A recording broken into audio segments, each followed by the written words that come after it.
All right. Shalom, shalom. We are live, family. Peace and shalom, peace and shalom. What's going on, family? What's going on? Let's give a few minutes for everybody to trickle on in.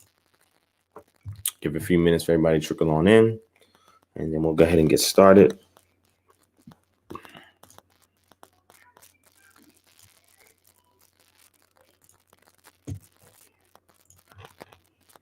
All right.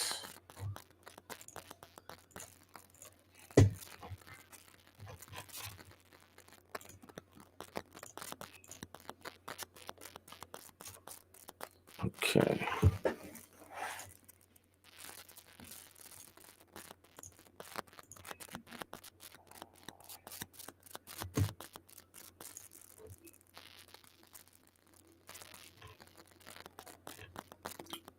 All right. Give you another few minutes.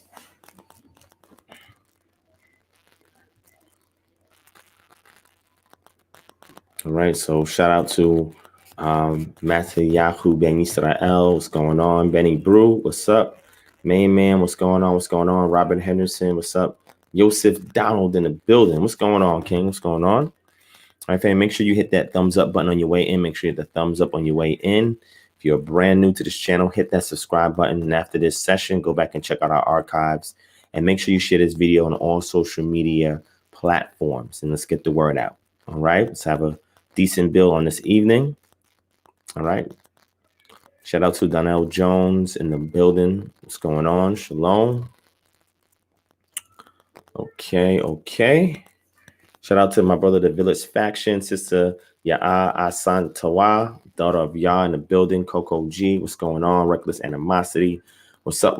Shalom. Shalom. What's going on, family? All right. So a couple of updates real quick. So those of you who've been reaching out to us in regard of having a snail mail address, that's a postal address, to send items or correspondence, whatever the case may be, that new information is located in the description box below. All right. If you are interested in that, it's in the description box below. All right. Also, we've added some additional content to our Patreon page, which is www.patreon.com/DivineProspect. And on that page, we just added a new article that goes into the Exodus and showcases the material culture in the first 5 books of the Bible, or of the Chumash, which is the first 5, or 5 books of Moses, whatever nomenclature you want to use for it, where they analyze all of the Egyptian loan words and look at the frequency of Egyptian loan words as it pertains to the material culture during the time period in which the proposition for the Exodus is made. And in light of Egyptian loan words and other Northwest Semitic texts and West Semitic texts, as well as how many other instances and frequency of instances do the loan words, Egyptian loan words, appear in the rest of the Tanakh outside of the first 5 books, right? So great article. Is one of the couple of sources that I was using to do a lecture that I never got around to doing. Unfortunately, I will not have that done this year, but that's on my to-do list for next year. So I do a series of videos where I verify and validate the Exodus account. I show the historical Exodus account. I give my proposition for it and why I support a historical model for the Exodus account. And looking into the actual text itself, which is called the non-material part of the culture, right? Non-material culture, which is the literature, and seeing how it speaks about the material culture, which is the concrete parts of the culture that is left behind in artifacts and, architecture and things of that nature, how it is so chronologically cohesive with the time period in which the Israelites said they was exiting, right? So let me give you an example of what I mean so you can kind of follow, all right? Shout out to Goddess Isis in the building, Jasleen Berry, what's going on, sis? Shalom, Millie Love, One in the building. All right, G-Tracks Beats, what's going on? 617, let's get it. Corin Rachel, shalom, sis, shalom, thank you for joining us. Scott says, Divine, when's a good time to call the number to talk about membership? So if you look down below in the description, Scott, you'll see the numbers there, and the time should be there next to the number as well. As when you contact. If it's not, I'm gonna go ahead and edit it right now so that it is. So let me put it there.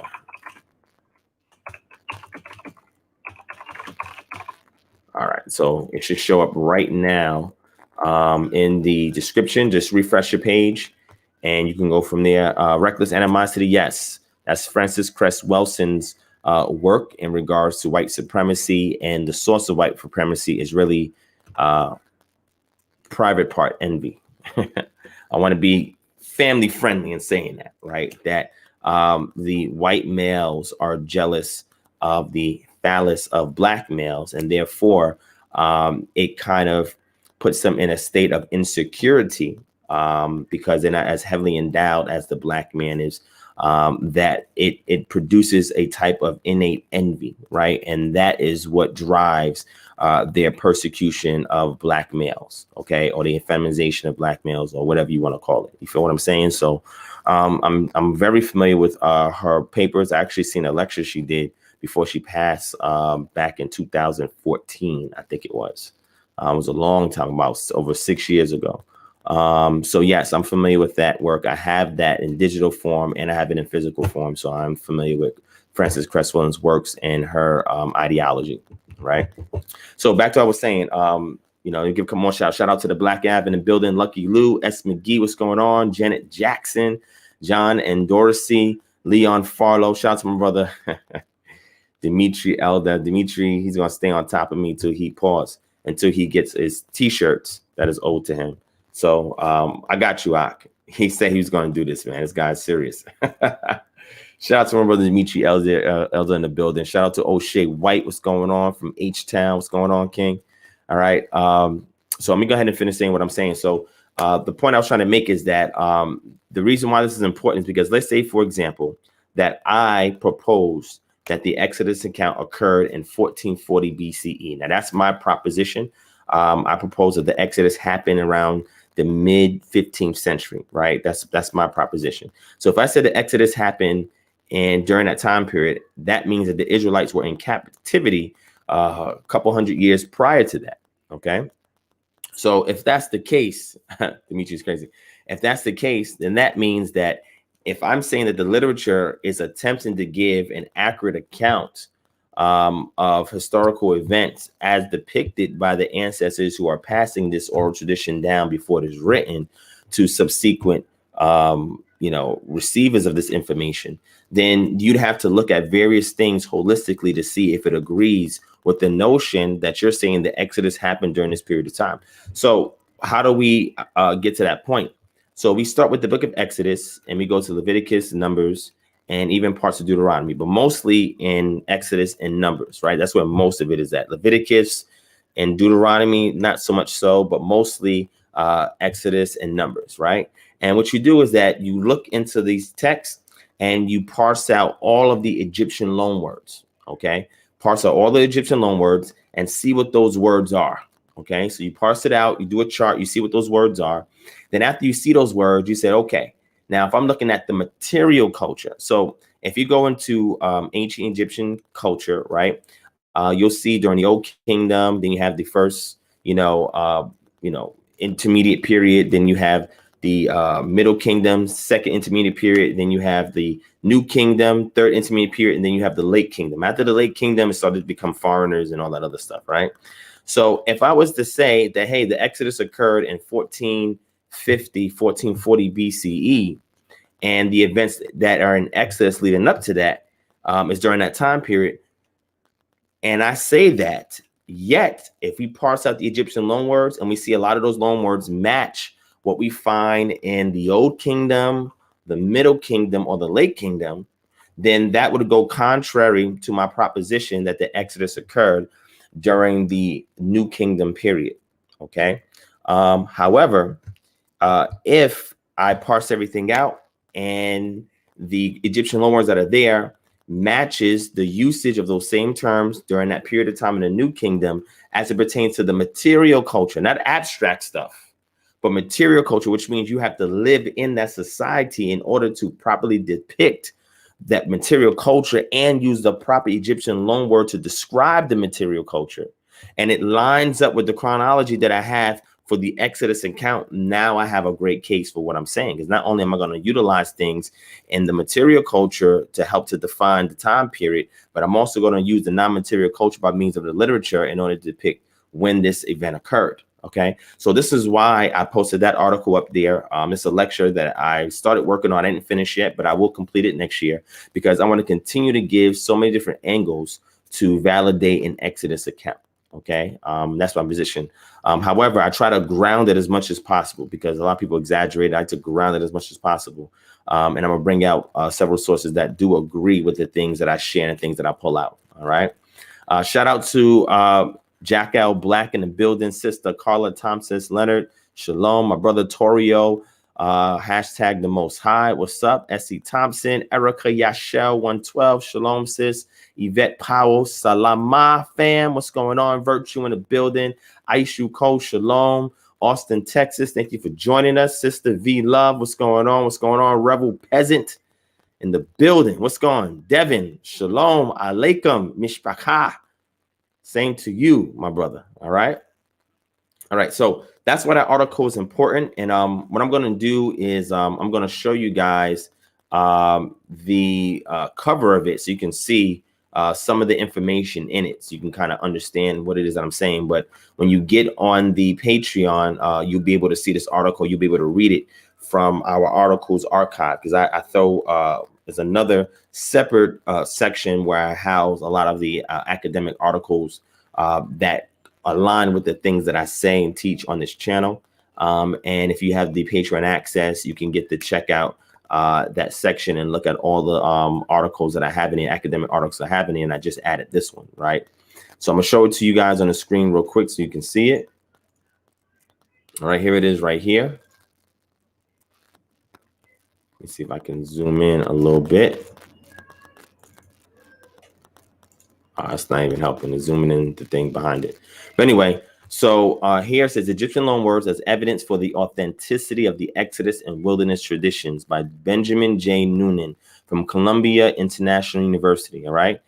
Introduction says over 80 years ago, R.D. Wilson published an article arguing that foreign loanwords in the Old Testament, in other words, lexical items that have been borrowed into biblical Hebrew and biblical Aramaic from non-Semitic languages, provide evidence for the authenticity of biblical texts. He contended that said terminology appeared at the time when we should have expected them to come, provided that the original historical documents of the Old Testament from Abraham to Ezra were contemporaneous with the events recorded. So my thing is, I'm not saying that what we have in the text today is exactly what was written, you know, or written or recorded during the time of Moshe. During the time of Moshe, there wasn't a lot of papyrus going around, right? So, you know, we have the statute, laws, and commandments contained. We have some blessings and some songs that's memorized by the people, right? And some customs, right, that we see show up in the text. But the written narrative that we have was not completed until much later, right? Hundreds of years later, okay? And however, it's the oral tradition that's kept by the elders that pass it down through social memory. They pass down oral tradition to the time when now we have professional scribes in the king's court during the monarchy period that are now laying down the narrative on top of everything else that's been captured written wise, which was the prayers, the blessings, you know, prayers, blessings, and the statute, law, and the commandments, right? A good example of the blessings being preserved during the pre-Islamic period is looking at the silver scrolls, right? The silver scrolls are two little silver scrolls that were wrapped up and put in an amulet, and it was worn by somebody, and it was a priestly blessing. And the priestly blessing you find in Numbers chapter 6, as well as another blessing. And these things were designed to ward off any kind of adversarial spirits, right?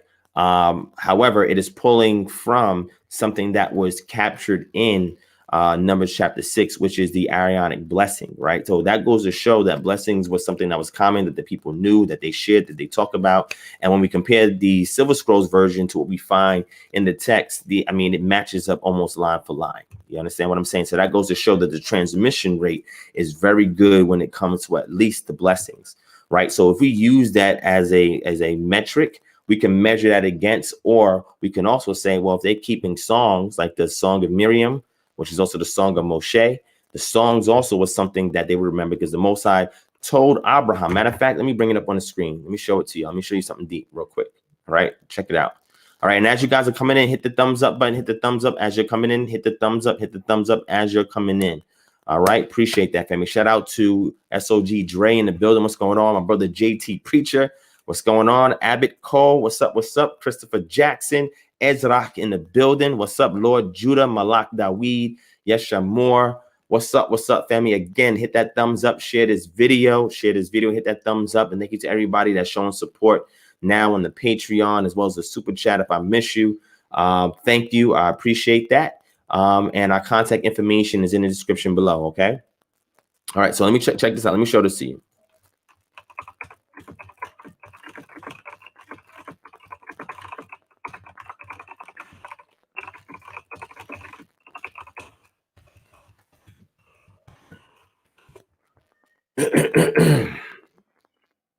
All right.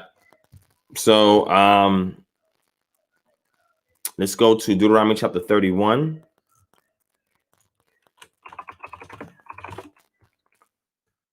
Let me see if I can get it.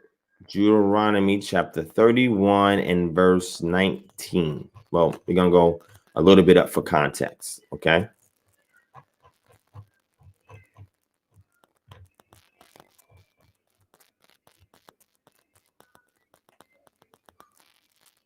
All right. So let me put it here on the screen so you can see. All right. So it says here, then my anger will be kindled against them in that day, and I will forsake them and hide my face from them, and they will be devoured. And many evils and troubles will come upon them, so that they will say in that day, have not these evils come upon us, because our God is not amongst us. Deuteronomy 31, chapter 31, verse 18 says, and I will surely hide my face in that day because of all the evil that they have done, because they have turned to other Elohim. Deuteronomy 31:19 says, now therefore, write this song and teach it to the people of Israel. Put it in their mouths, that this song may be a witness for me against the people of Israel. For when I have brought them into the land flowing with milk and honey, which I swore to give them to their fathers, and they have eaten and are full and grown fat, they will turn to other gods and serve them and despise me and break my covenant. And when many evils and troubles have come upon them, this song shall confront them as a witness, for it will be live, unforgotten in the mouths of their offspring. For I know what they are inclined to do even today, before I have brought them into the land that I swore to give.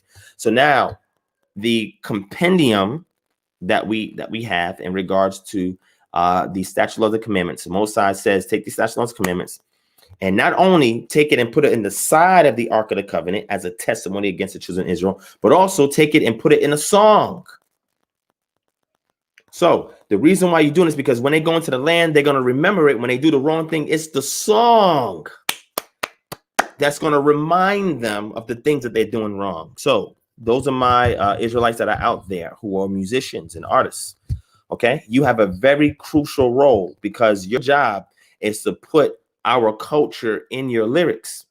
So as our people are mesmerized by the beats, by the hook, chorus, and then the lyrics go, it'll be a testimony against them if they are doing wrong and if they are breaking the covenant, because it is supposed to follow us even throughout our captivity. Okay, this is why music is so important. The problem is when you fill the minds of our people with music that does not contain our culture, statute, laws, commandments, our history, etc., this is when they are easily led astray. They easily get distracted and deviate away from that which is important for them to remember. The song is there to remind them. So when you see the victory song of Miriam, right? The Song of Miriam, let me grab that real quick for y'all. The Song of Miriam. Go to Exodus chapter 15. It says the Song of Moshe, but Song of Miriam, it says, then Moshe and the people of Israel sang this song to Yod-Heh-Wav-Heh, saying, I will sing to Yod-Heh-Wav-Heh, for he has triumphed gloriously. The horse and his rider he has thrown into the sea. Yod-Heh-Wav-Heh is my strength and my song. He is has become my salvation. This is my power, and I will praise him. My Father's power, and I will exalt him. Yod-Heh-Wav-Heh is a man of war. Yod-Heh-Wav-Heh is his name. Pharaoh's chariots and his host he cast into the sea, and his chosen officers were sunk in the Red Sea. The floods covered them. They went down into the depths like a stone. Your right hand, O Yod-Heh-Wav-Heh, glorious in power. Your right hand, O Yod-Heh-Wav-Heh, shatters the enemy. In the greatness of your majesty, you overthrow your adversaries. You send out your fury. It consumes them like stubble. At the blast of your nostrils, the waters pile up. The flood stood up in a heap. The deeps congealed in the heart of the sea. The enemy said, I will pursue. I will overtake. I will divide the spoil. My desire shall be its fill of them. I will draw my sword. My hand shall destroy them. You blew with your wind. The sea covered them. They sank like lead in the mighty waters. Who is like you, O Yod-Heh-Wav-Heh, amongst the powers? Who is like you, majestic in holiness, awesome and glorious deeds, doing wonders? You stretched out your right hand, the earth swallowed him. Don't forget Exodus 15:11, divine counsel. You have led in your steadfast love the people whom you have redeemed. You have guided them by your strength to your holy abode. The peoples have heard, they tremble. Pangs have seized the inhabitants of Philistia. Now are the chiefs of Edom dismayed. Trembling seizes the leaders of Moab. All the inhabitants of Canaan have melted away. Terror and dread fall upon them because of the greatness of your arm. They are still as a stone. To your people, O Yod-Heh-Wav-Heh, pass by. To the people pass by whom you have purchased. You will bring them in and plant them on your own mountain, the place, O Yod-Heh-Wav-Heh, which you have made for your abode, the sanctuary, O Yod-Heh-Wav-Heh, which your hands have established. Yod-Heh-Wav-Heh will reign forever and ever. This is the song that was customary amongst the children of Israel, that as they sang this song, it was to bring into remembrance the wondrous deeds that Yah has performed to redeem them out of captivity. And this again is the thing that Israel has forgotten. It is the songs to call to a witness against the deeds that you perform that is in misalignment with the covenant of the Most High Yah. Song is extremely important. Okay? So this is why we have to understand these things. So part of our culture is the song. So I say the songs, the customs, the blessings, and the statute, laws, commandments are the oldest portions of the Chumash, the first 5 books. The later portions are the narratives, right? And the narratives are based on the oral tradition that's coupled with these other elements, all right? And during the time of the monarchy, right, the king scribes laid this down because part of the statute, laws, commandments is that the king is supposed to have a Torah by his side. That's part of the Torah. All right. Shout out to my brother Get Wise for the donation. Thank you so much, my brother. He says, restore our culture. Facts. That's what we're here to do. Shout out to Malchaya, D. Glenn Royal. What's going on? Let me see. Who else is that in here? Let me see. My brother Slow Flow, the God. What's going on? What's going on? Let me see. Karen Gittins. What's going on? Bina. What's up? What's up? Bruce Williams. What's going on? Fumzao Masheni. What's going on? What's going on? Okay. All right. So this is why this is important. Now, let me show this to you real quick.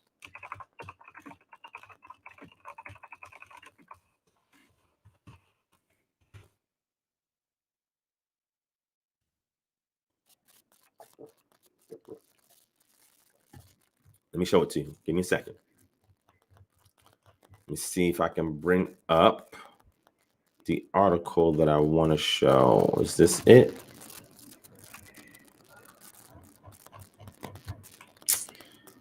Hold on. Give me a second. Let me pull it up.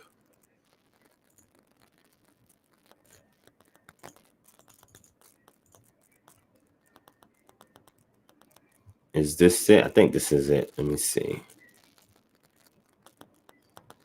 All right.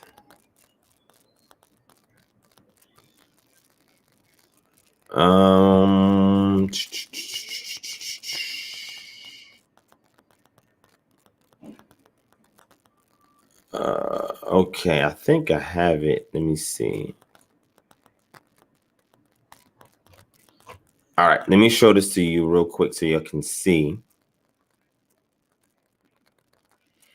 And let's zoom in. All right, here we go.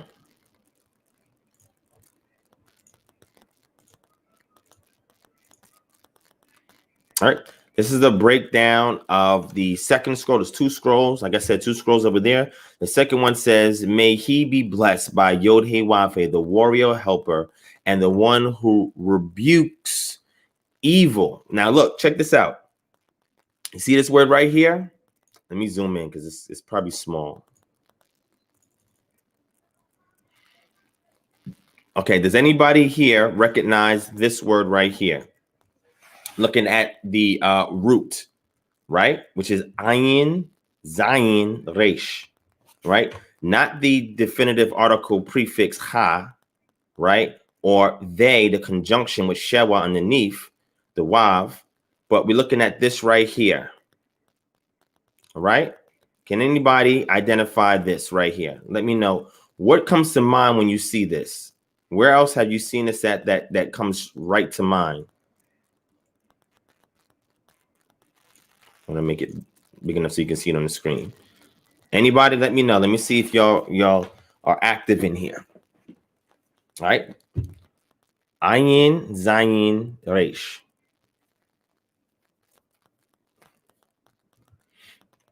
Anybody?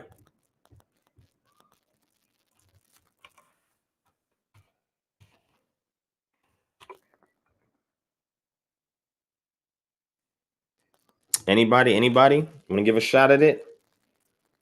D. Glen Royal. Yes, but you have the holam and the zere, which turns it from a verb to a noun, right? You have ha ozer ve, ha ozer ve, right? That chayin is a silent consonant until you provide it with a vowel. So you have ha ozer, right? So D. Glen Royal, correct. That's the root. The verbal root, and the cow stem is what you put on the screen. But where else? Now, Jordan, you got it. Give me a verse. But that is not a good translation. And this is what I want to show the brothers in here. And I've done lectures on this before, but this is what I want to bring out for the brothers in here as well, to understand these words and where else they're used. One important thing when we go to I'm gonna bring it up for y'all since I didn't get nobody to give me a good answer on it, but I'm gonna bring it up right here on the screen so you can see.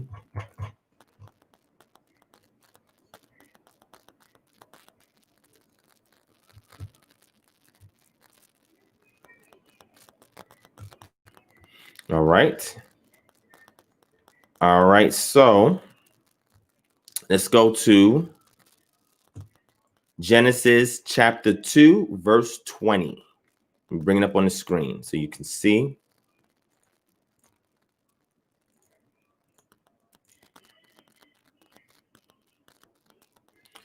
All right.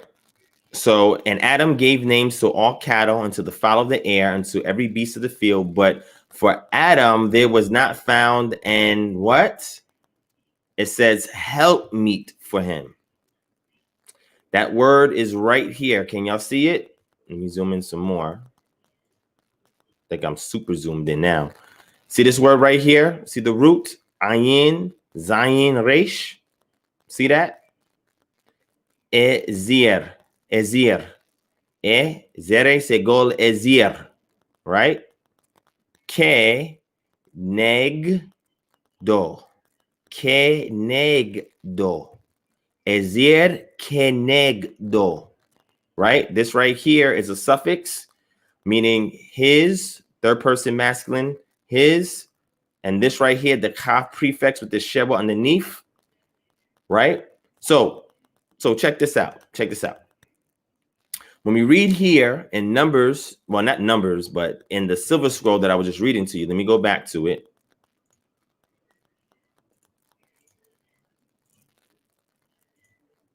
Right?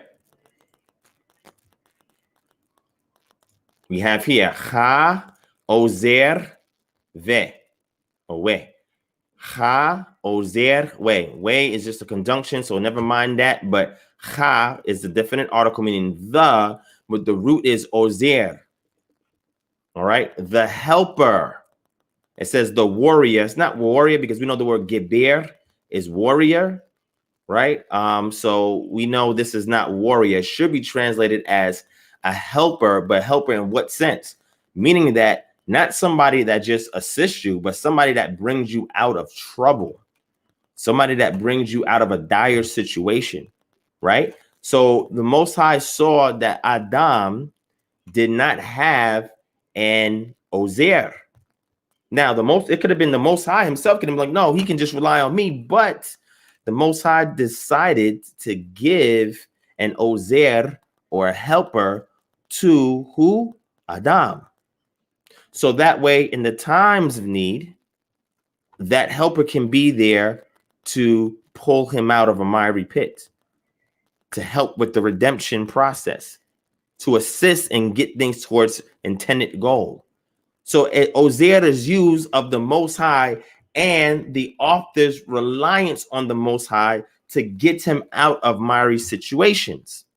That same word there is also used to describe the woman who would come about that the Most High will pair with Adam.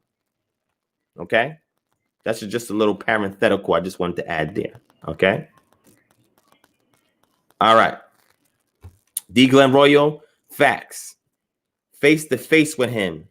Kegnegdo. Okay? So I say that to say that this is important because it is something that should remind us the value, men, of the opposite sex, of the women that are in our community. So you cannot think that you're going to go far in this walk by mistreating, oppressing, and suppressing the women. It's just not going to work. Okay? They have a voice, they have a role, they have a part to play, and they can also assist and help in times of need.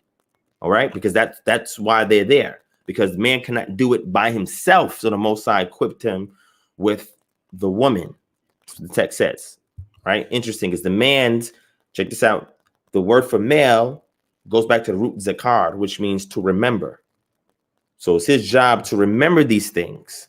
And this is why the songs are there, because the songs are to remind you of how you may be breaking the covenant. It is a witness to you for anything you may do in going against the covenant. So if we continue to add these songs, and there's tons of them in Psalms that have this word here, ozer, and it refers to the Most High.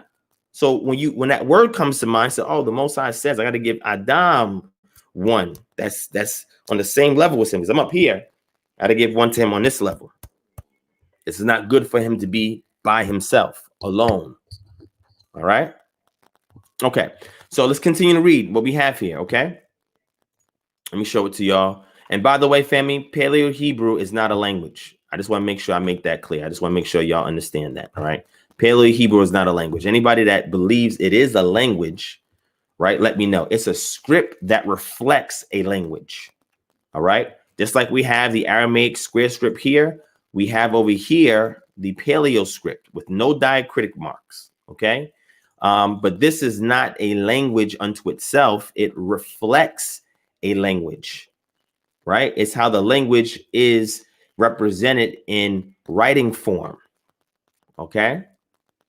So let's make sure you understand that. So it goes ha ozer ve, right? Chag goer ba, the one who rebukes you. And it says evil may bless you. Yod he wafe, may he keep you. And this is the part that we are familiar with, right? Right? This is shema reka. That word here, what's this root word here? Shema. Ka. This is the suffix your or you. Second person, masculine plural. You. May he keep you. Because you know you could be singular and plural. May he keep you. Ya'er, Yah, his face to shine or make him shine. Then you see here, because there's brackets. Again, when you see brackets, that means there was some kind of damage done. So they are reconstructing what it should say there. And it says his face. We got here. Pa nine, pa nine, his face upon you. You have El, which means upon, Yaka, Veya, and may he give you peace, right? So you have Shem, Lekha, then you have Shah, separated here, but you see the Shin, the Lamed, and the Mem, Shalom, and may he give you peace. So this part right here where it says, may Yod-Heh-Wav-Heh bless you, may he keep you, may he shine his face upon you, may he give you peace. So when we go into Numbers chapter 6, let me throw it up on the screen. And scroll down. All right. And I'll start at verse 22. Let me share it on the screen.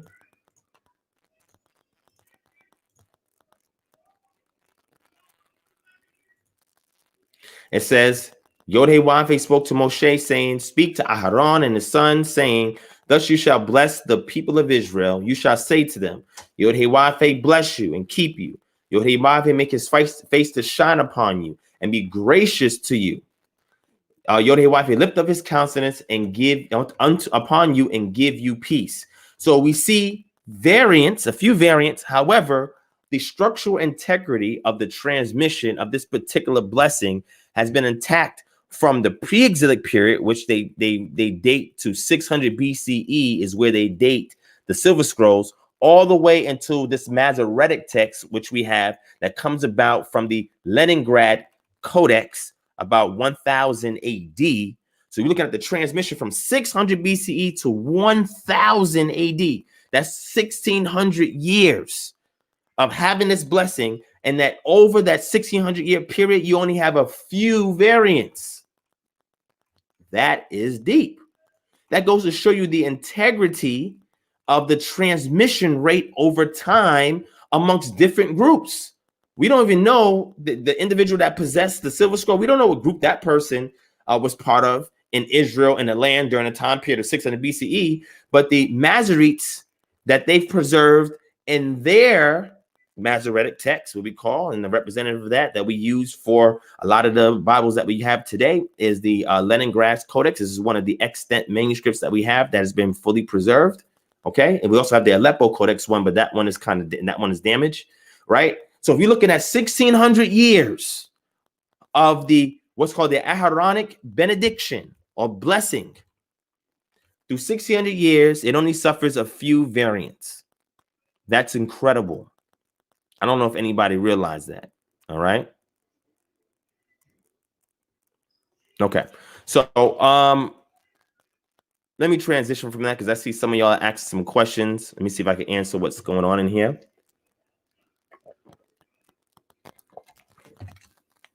My brother Fum Ziel Matsheni, we will be there next year. And it's our goal once we're there and again, we're going to be an NGO, a non-governmental organization that's going to be paired up with the High Council of Human Rights.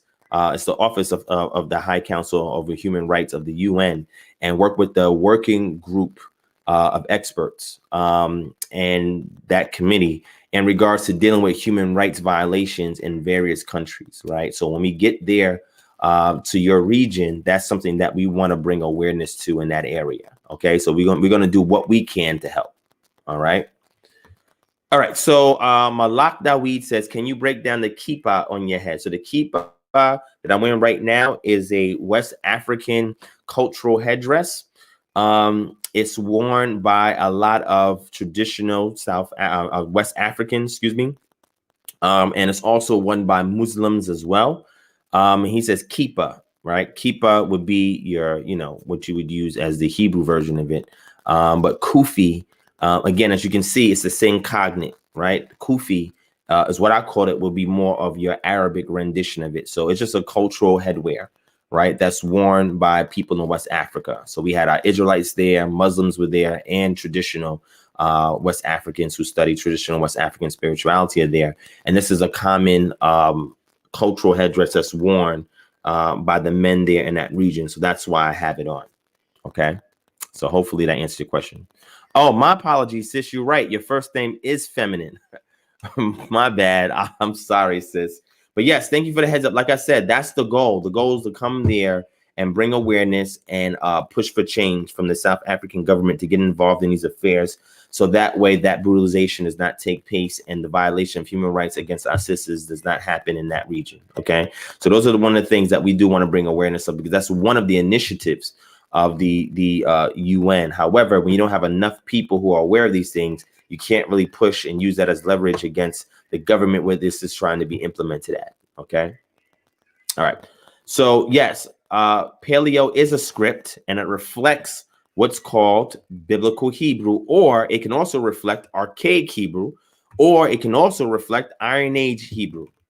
It's just what's called a script, or what we can call a trying to find the best word to say it. So orthography is something important in understanding how something is spelled or written out in a language. So it makes it, when you understand the orthography of a language, you know how things are written. Like Hebrew is written from right to left. English is written from left to right, right?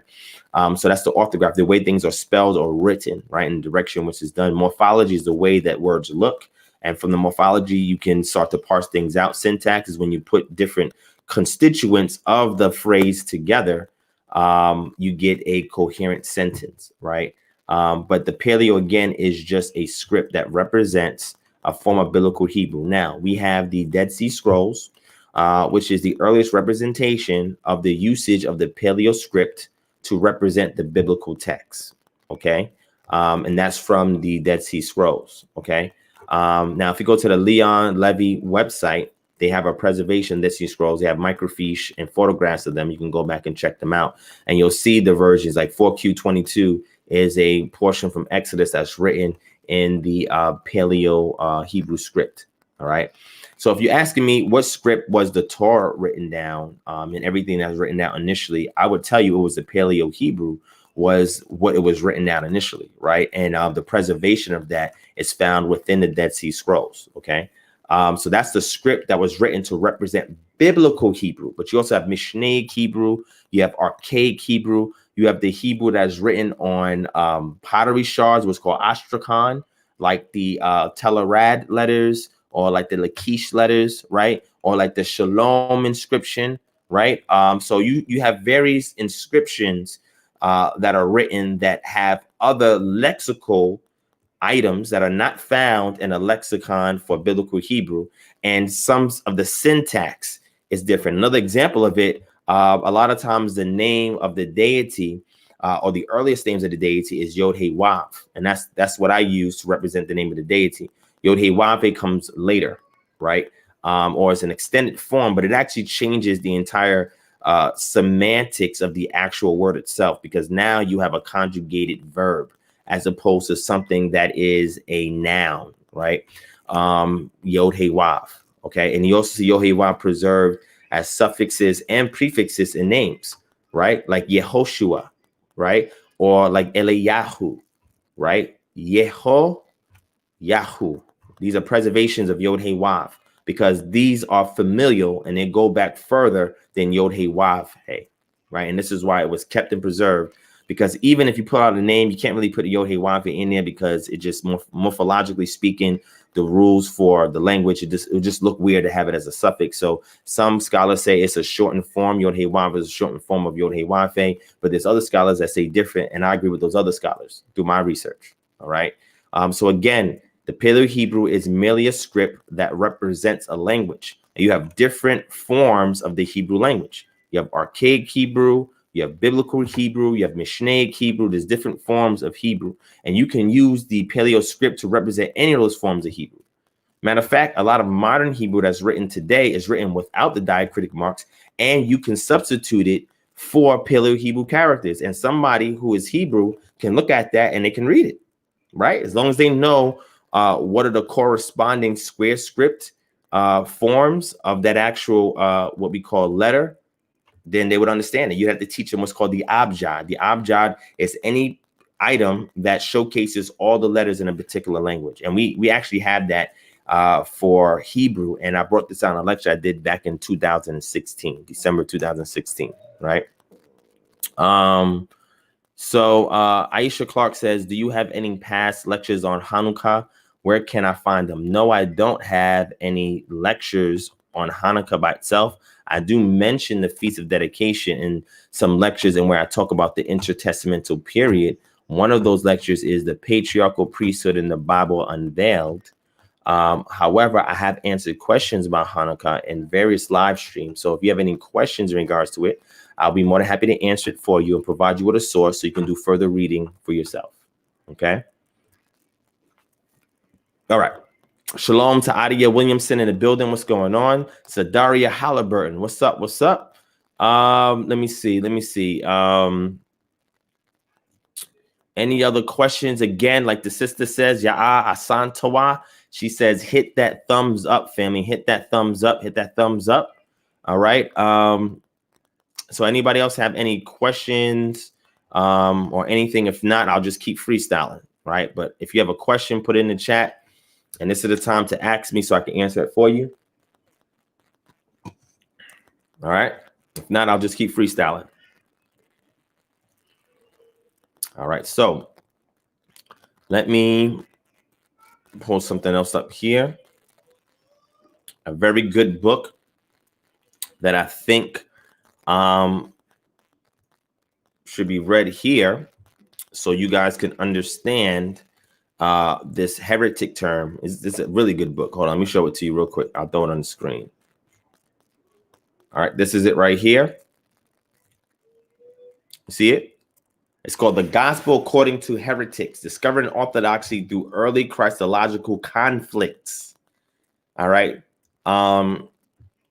Fumzile says, what is the abrit? Abrit is just another word for ibrit, which just means Hebrew. Right. So are you saying what is the Hebrew? I don't know what do you mean when you say that? Are you talking about the language? What is the Hebrew language? Is that what you're saying? If so, let me know. Okay. All right. Okay. So give me 1 second.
Let me zoom in on this real quick.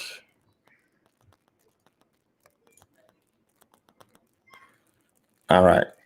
So in this book, shout out to Minister Maccabi in the building. What's going on? Adonai Yahu Ben Taom says, look for an email from Taom too. Okay. No problem. How similar is Biblical Hebrew to Phoenician? How similar? I mean, Phoenician is also a West Semitic language. Are you talking about the script? Or are you talking about like grammar? John, let me know what you're referring to. So Fumziel says, Macheni says, okay, it's the Hebrew language. Yes, Abrit or Ibri just means Hebrew. It's like Eber. It's a rendition from Eber, right? It just means Hebrew. She said, I've heard it's the oldest form of Hebrew or something like, is that true? I mean, it just means Hebrew. So when people say stuff like that, they haven't done extensive research, because if they did, they wouldn't just say Abrit just means the oldest Hebrew. No, that doesn't mean it's the oldest Hebrew. You gotta prove that, right? You gotta prove that. Okay. So Van, let me speak on that real quick, and I'll go over this and take any other questions. So that was supposed to go down today. However, do my discourse with the brother Asha Sharala, him and his team, they decided not to have a public discussion, even though I thought he was going to agree to it initially. And then he said he spoke with them, but then they turned it down. They said they only want to do it privately. So I don't think that that's going to manifest. I was just leaving it up just in case. But now that I see that it's not happening, unfortunately, I'll probably just take that down, right? Because it's not going to happen, right? It'll be something that has to happen behind closed doors, which I don't mind doing. But I wanted to have a dialogue to help to edify our community openly, but they chose not to. So unfortunately, it won't happen. All right. So I apologize for that. But thank you, Van, for bringing that up. Okay. All right.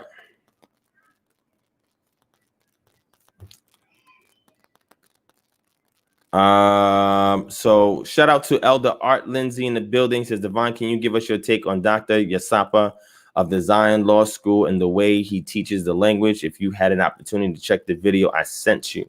I did not finish it. I did start to look at it, but I did not finish it, Art. So when I finish it, I'll respond to it. And you can probably ask me maybe another week or two when I get the time to finish watching it, and I'll be able to address that for you. Okay.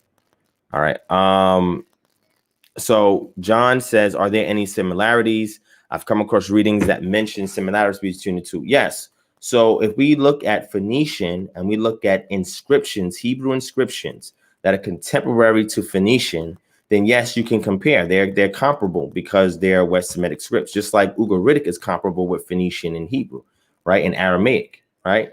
So yes, it is in that sense, but there's still two different languages. There's still nuances that separate them, just like Aramaic and Hebrew have nuances that separate them into a separate language altogether, right? So hopefully that answers your question. Now, if you have a particular Phoenician inscription that you have in mind and another Hebrew inscription that you want me to contrast and compare, I can do that for you, right? But like I said, they're from the same language family. They just breaking down into smaller subgroups, right? And the nuances is what separates them, and grammar and morphology, spelling, and things along those lines, right? All right. Virtue, yes, we do. And it's what's called a calque, Calque.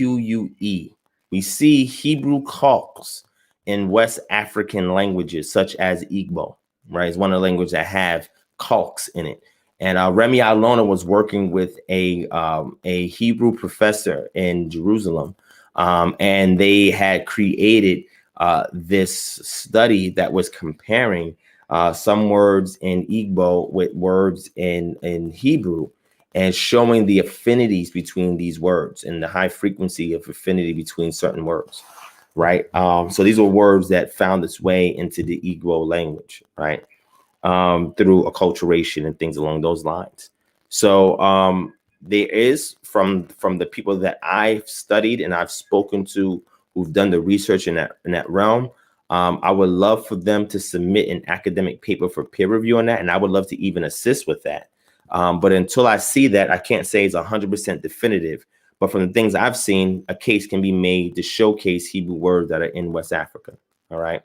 Anytime, John, no problem, my brother. But like I said, if you have any primary references, John, let me know. We can contrast and compare, and I can better explicate it that way. Okay.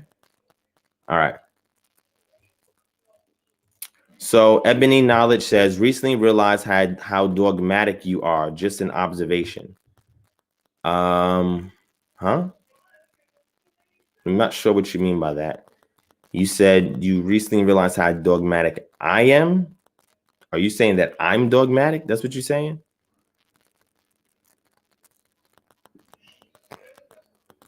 I mean, if you feel that way, you're entitled to your opinion. I would love to know, can you reference something so I have a point of reference to understand what you're referring to? So I see reference, refer. So I can see what you're talking about. Do you have something you can refer to? Okay, John, appreciate that. So yeah, Ebony, please elaborate on that. Please do. I want to see what you mean by that.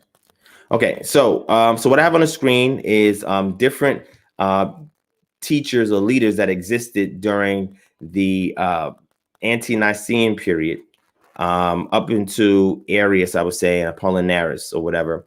And these teachers had brought forth certain doctrines that the orthodoxy in Christianity were speaking against and calling heretical. And this book outlines it, and it says, through the conflicts with heretics, that is how orthodoxy got established, right? And this book goes in depth about it, and it's a great read if you want to understand how orthodoxy got established. Orthodoxy wasn't just there because everybody just agreed, like, this is orthodoxy. That's not what happened. There was different groups, different factions, different positions, and it was through conflicts and arguing, and one group having authority over another group. Eventually, when you have one group that succeeds and it gets intertwined with the Roman government, and then they receive imperial monies in order to push their form of orthodoxy, then every other smaller group is going to have to conform to that, right? But it was through conflict, what they call heretics or heresies, that established orthodoxy, because without that, the orthodoxy would not have been established.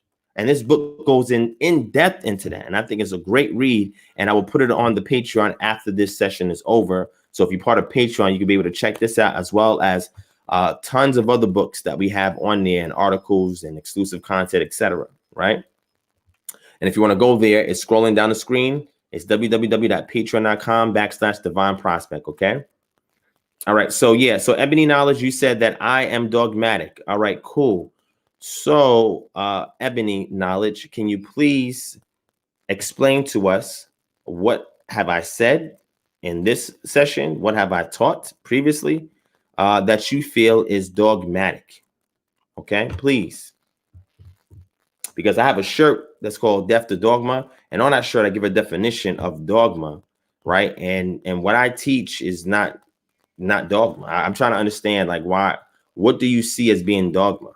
All right, shout out to my brother Eric Tinsley, Israel for Israel. Kum Yisrael, Kwam Yasharala, King Khan. Facts, King. I agree with you. All right. All right. Erica, Yashel 112. I see your question, sis. Just hold on to that. All right. I'm waiting for Ebony Knowledge to tell me, what have I said on this live, or what have I taught previously that is dogmatic? So please, I'm waiting on that. I don't see how that's the case when I provide methodology and resources for people to come to their own conclusions, despite what I say, right? I give you the same methodology, same resources to come to an objective conclusion. Has nothing to do with any presuppositions. Has nothing to do because this person taught me this, or I read some fringe author here. It's a little more complex than that, right? So I'm just trying to understand what part of what I teach or share is dogmatic. I would like to know, because now she says, I don't know if it's a he or she. I think, Ebony, I think you're a female. Correct me if I'm wrong. You said the way you interpret the book. Okay. So can you give more details? Matter of fact, how about this, right? Let me put the link in the chat, and you're more than entitled to come in. There's a link right there. So this is only for Ebony Knowledge. Nobody else click the chat, because if you click it, I'm not letting you on. All right. Ebony, no, I'm not offended. I'm not easily offended. I'm not offended at all. I'm just curious. I want you to demonstrate what you're saying. Just making an assertion is not enough, right? I need you to validate it so it can become a claim, a legitimate claim, right? You're just simply making a general assertion. I need you to validate it, right? So Ebony, we're asking for specific examples of how I interpret the book that is dogmatic. All right. And again, you did not offend me. I'm not offended. I talk passionately sometimes. Please don't mistake it for offense or anything like that. You know, please click the link. All right. You can come on here. I'll give you the floor and you can feel free to educate me on how I'm dogmatic, because if you make a valid point, I'll concede to it and say, yeah, that's dogmatic. You know, let me rework that and, you know, sort through it. All right. So Ebony, we want you to give an example. The link is there if you want to click. If you have difficulties clicking the link, which some people in 2020 have difficulties clicking on the link and following a couple of prompts, they can't get in. I don't know why some people are having issues with that. I will provide a calling number, right? So if you are in the US, I can provide you with the calling number. And I know you're in US because I can see the statistics for the people that are in the chat. And you can call the number, right? And you can speak. So anybody in here, I'm sure everybody in has a phone. They can just, you know, call the number, right? You know, should be able to call if you can't get in via the link, right? So just let me know. I'm just waiting on you, just to see. You know, I would like to know. I'm very interested in this. All right. Vanessa says, can you block people on YouTube? Yes, you can block people on YouTube. I have several people blocked on this channel. They can still see what we have here. They just can't interact with the channel. They can't put any comments. They can't join the chat. So yes, you can. So Ebony, we're waiting on you. Ebony, you're holding up the show. There's no need to apologize. It's okay. Like I said, I'm not offended. You know, my thing is, what offends me is when you make a assertion like that and you're not willing to back it up. Like, that's what's offensive to me. Not you saying that, the fact that you're unwilling to validate your point. That becomes bothersome, right? It becomes a nuisance, right? So we're you know, me and the audience now, we're just waiting for you to please explain to us, because this is a moment of edification for me, right? Because I'm willing to hear you out. You know, people who are dogmatic will ignore you. You know, they'll overlook you saying it, but I'm curious. I would like to know, because y'all know I try to teach against it. So if I'm doing something, let's say something that's dogmatic, I need to be held accountable. And if you're the one to do that on this call, let's do it. No problem. Let's do it. Just let me know. We're just waiting on you, Ebony. There's no need to apologize. And Ebony, you've been around for some time now. This is not your first time in our chat or on these lives. So I'm trying to figure out what point, you know, why wait till now to tell me this? You let me teach all this dogma all this time, Ebony, and did not want to correct me. And I'm open to correction. I'm open to dialogue. You know, I don't see where that's fair. There's no need to get the popcorn, JD, because I don't think Ebony Knowledge is clicking on the link or wants to call in. I guess it's just a statement, you know. Okay, so I'll move forward. So Ebony says, it's obvious to me. I shouldn't have said it though. Well, why not? There's nothing wrong with saying it, right? If it's obvious to you, please make it obvious to me and the audience, right? This is what I'm asking you to do. Please make it obvious to all of us. Please contribute to the wealth of knowledge that we're putting on this platform as a community. It's not just the Divine Prospect Show, but everybody in the chat, they contribute and they provide information too, and edification and correction. You see people come on here and tell me, Divine, I think you're wrong, you know, and I say, you know what, maybe you're right. Let me go and consider that. So Ebony Knowledge, I'm open, right? Please click the link. I'll drop it one more time. If you can't click the link for whatever reason, you have technical issues or you don't have the technical know-how to click on it, then I'll just give you the phone number, you know, so just let me know. Okay. So we'll wait on you. All right. All right. So let's keep moving. Abbott Cole says, I don't think she thought she would get called out. I mean, if you say the word dogma, I'm going to automatically see that. I'm going to zoom in. You know what I'm saying? So, I mean, that's just what it is. I mean, Aisha Cole says death to dogma. I mean, I have a whole t-shirt line that says death to dogma. And a whole series coming up, you know, about killing dogma. Even in that flyer with the discussion I was supposed to have with Asha Asharala, man, it says dogma killer, quote unquote, underneath my name. So if I'm entrenched in dogma, I need to be corrected, right? So Ebony, I'm open for correction. So just let us know. I mean, we waited 7 minutes to try to get some feedback from you on this. and we haven't. So I guess I'll just move forward. No, I thought it wouldn't just be a comment. Didn't realize I would get a reaction. No, I mean, you got a reaction. you said the right word. You know what I'm saying? So, you know, now I'm asking you, Ebony, I'm asking you, are you willing to explain? Even if you just want me to hear you, even if you want to come on and just speak without me saying anything to you and then drop off, I'm more than willing to provide you with the link to do so, even if you need the phone number to do so. So if that's the case, I'm asking. It's almost like I'm pleading with you now. I beseech you. Can you please explain? If you don't want to do it via the link or you don't want to do it via the phone, then please at least put it in the chat. That's all. I want to hold myself accountable to the people that support this platform, the people that give input, the people that financially invested in this platform. You've been here for some time. So if you feel a certain kind of way, I'm humble and open enough to have the dialogue discussion, to entertain it, to see where it goes. And if I'm wrong, I will concede and I will do it publicly. I have no problem with that. All right. So, you know, if you're not going to do it, then I don't know. Kevin Powell. All right.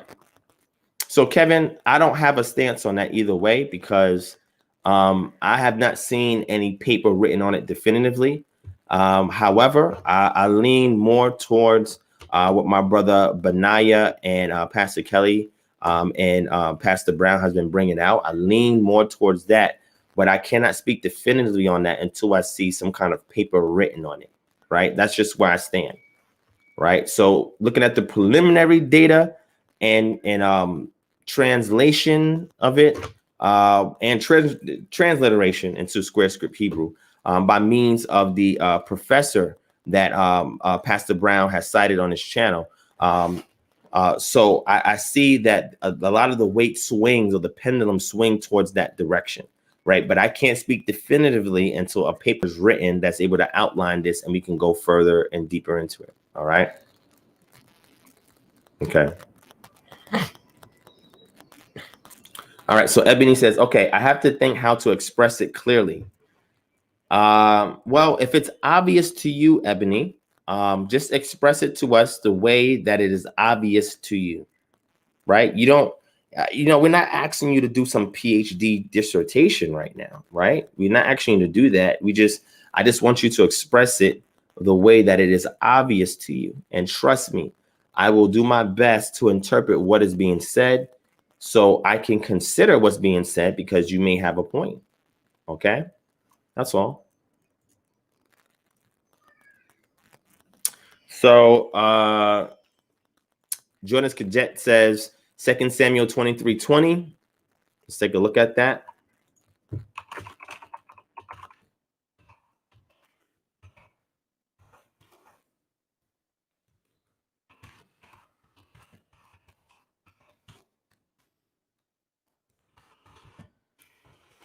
Let me bring it up on the screen.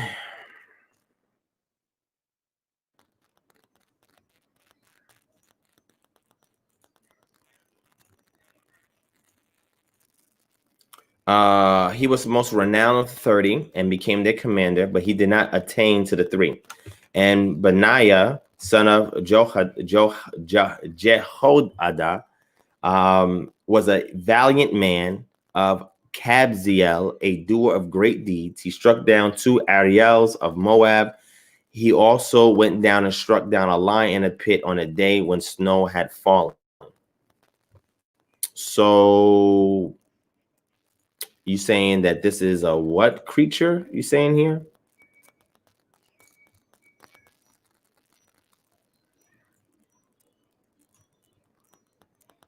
Let me see.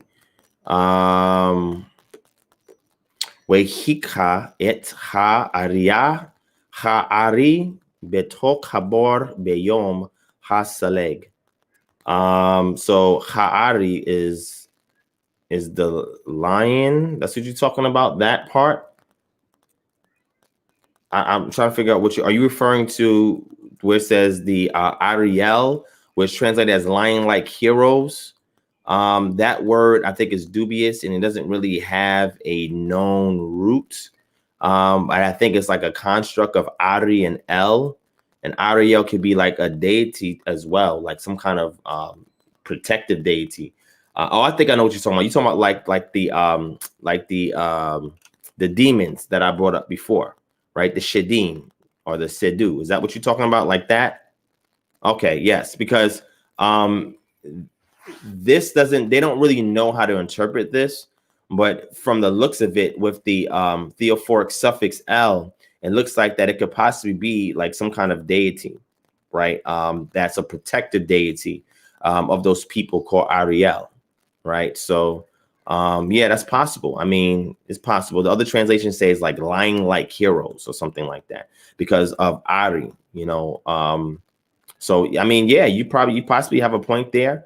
You know, it could be Lion of El, you know what I'm saying? Or it also be, I think, like Lioness of El or something like that. So it's some kind of entity that is representative by a lion, right? So it's possible. It could be like the Shedu that we see in Assyria. So yeah, that's a good nuance that you pull out there. Good nuance you just put out there. All right. Okay, so Ebony Knowledge says, hard for me to put it in words. You just have a more literal view of the scriptures, and I see it more metaphysically. Okay, so let's do this, right? Let's do this. I'm gonna show y'all something when it comes to so when people make statements like that, I want y'all to see something, right? Check this out. And it's not a pick on you, Ebony Knowledge. I just want to show people what Pardes is. All right. So Pardes is something that is a way of interpreting the text that came about during the time of late Second Temple Judaism, where we have Rabbinic Judaism starts to develop. You have four ways, so four different levels that they say to interpret the text. Now, what's interesting is I would love for anybody that subscribes to the Peshet, Remez, Derash, and Sud level of interpretation to tell me, what is the earliest references do we have to this type of midrash? If you can provide that to me. Because if you're telling me that you see it more metaphysically, are you seeing it at the derash level as opposed to the sud level? And if so, if you see it at the sud level, how can you validate that that is the accurate way in which the author was trying to convey the message to the people? Because of the metaphysical element of it that started to evolve later on after the exile? Is that what you're saying? Or if you want to stick it at just the Gemara and the commentaries in the Talmud? And if so, the Babylonian Jerusalem, which Talmud are we working with? They both have the same similar Mishnah, but their Gemaras and their other commentary is different, right? So are you saying that you see the text from a Sud level of understanding? The Sud level, is that what you're telling me? Because if you have this knowledge, please enlighten me, all right? Because I've studied this thing immensely, intensely. I have. So I'm familiar with that. I don't subscribe to it, right? Because from my research, that's not the methodology of understanding the Iron Age text that would have been understood by the people at that time. Like, you got to show me how far back does that oral tradition of midrashic interpretation, how far back it goes, and give us the earliest provenance reference to that. If you can provide that, right? Because if you can provide that, please give it to me. So you said just the way the text reads to me. So now you're being more subjective. So how can we trust that your subjective perspective that is metaphysical, how can we test that? How is that measurable? How can we discern that it is actually true to the text itself? What is your methodology of interpretation? This is why I say midrash. What is your methodology of interpretation? Can you lay it out for us? Can you tell us, like, when you read a text, like, for example, I have one here on the screen. It's written in Hebrew right here, right? So if you have this Sud level of understanding of what we're reading, because I'm assuming it's the Sud level, because you're trying to make it seem like I'm at the Peshat level and that's it. I actually teach all four, but I don't need that type of worldview lens to categorize how I go in depth with the actual language. You know why? Because the language and the culture itself is enough for you to get a Sud level meaning of the text, which is the deep secret or esoteric meaning of the text. It just means something that has not been openly revealed. And the reason why is because most people are not using the proper methodology, and they're not using a holistic perspective of examining the text and looking at it in contrast and comparison with the material culture, with another living culture, with other things such as that. Right. So if you want to get into the metaphysical realm, let's do it. What do you want to get into? You want to get into the Kabbalah? You want to get into the Gematria? What do you want to get into? Do you want to get into the rabbis that existed in Europe? Do you want to get to Rambam? Where you want to go with this? Let's talk about it, and I will show you my position in that position. Okay, so Ebony, you said I can't give others my comprehension. So you said you can't give nobody your comprehension. You're unable to produce a systematic methodology of how you're interpreting the text to be able to evaluate my approach and say that my approach is dogmatic.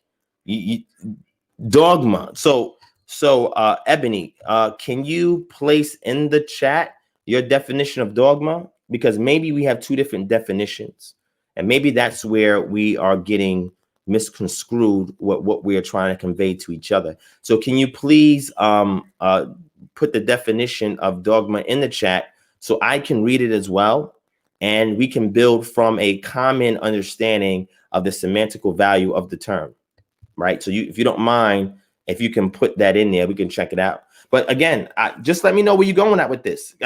Trust me, I've been there, done that, right? Just let me know where you're going at, because I have on the screen 2 Samuel chapter 23 and 20.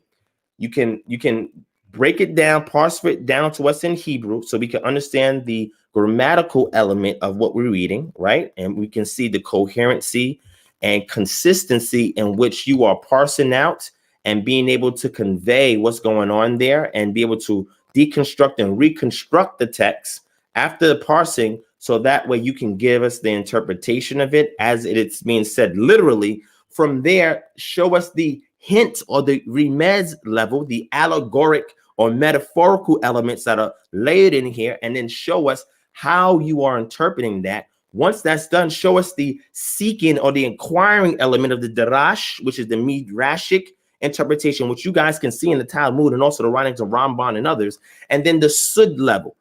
Here's one verse here, right? Give us the peshat, the remez, the darash, and the sud layer of understanding.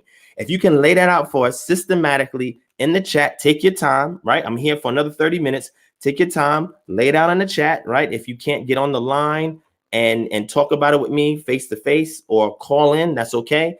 Put it in the chat so I can follow where you're going with it, right? Because if you have a point and I can follow it, I will concede. But to merely just make a statement and be unwilling to validate it because you didn't think that I would see it and I would say something is just unfair, right? Because you're leaving us wanting, right? It's begging the question, right? Like, okay, we need you to kind of give us some more, can you do that? I would greatly appreciate it, Ebony, if you can. If you don't want to do it publicly, please email me, right? kingdomharbinger@gmail.com is right there below. Feel free to email me.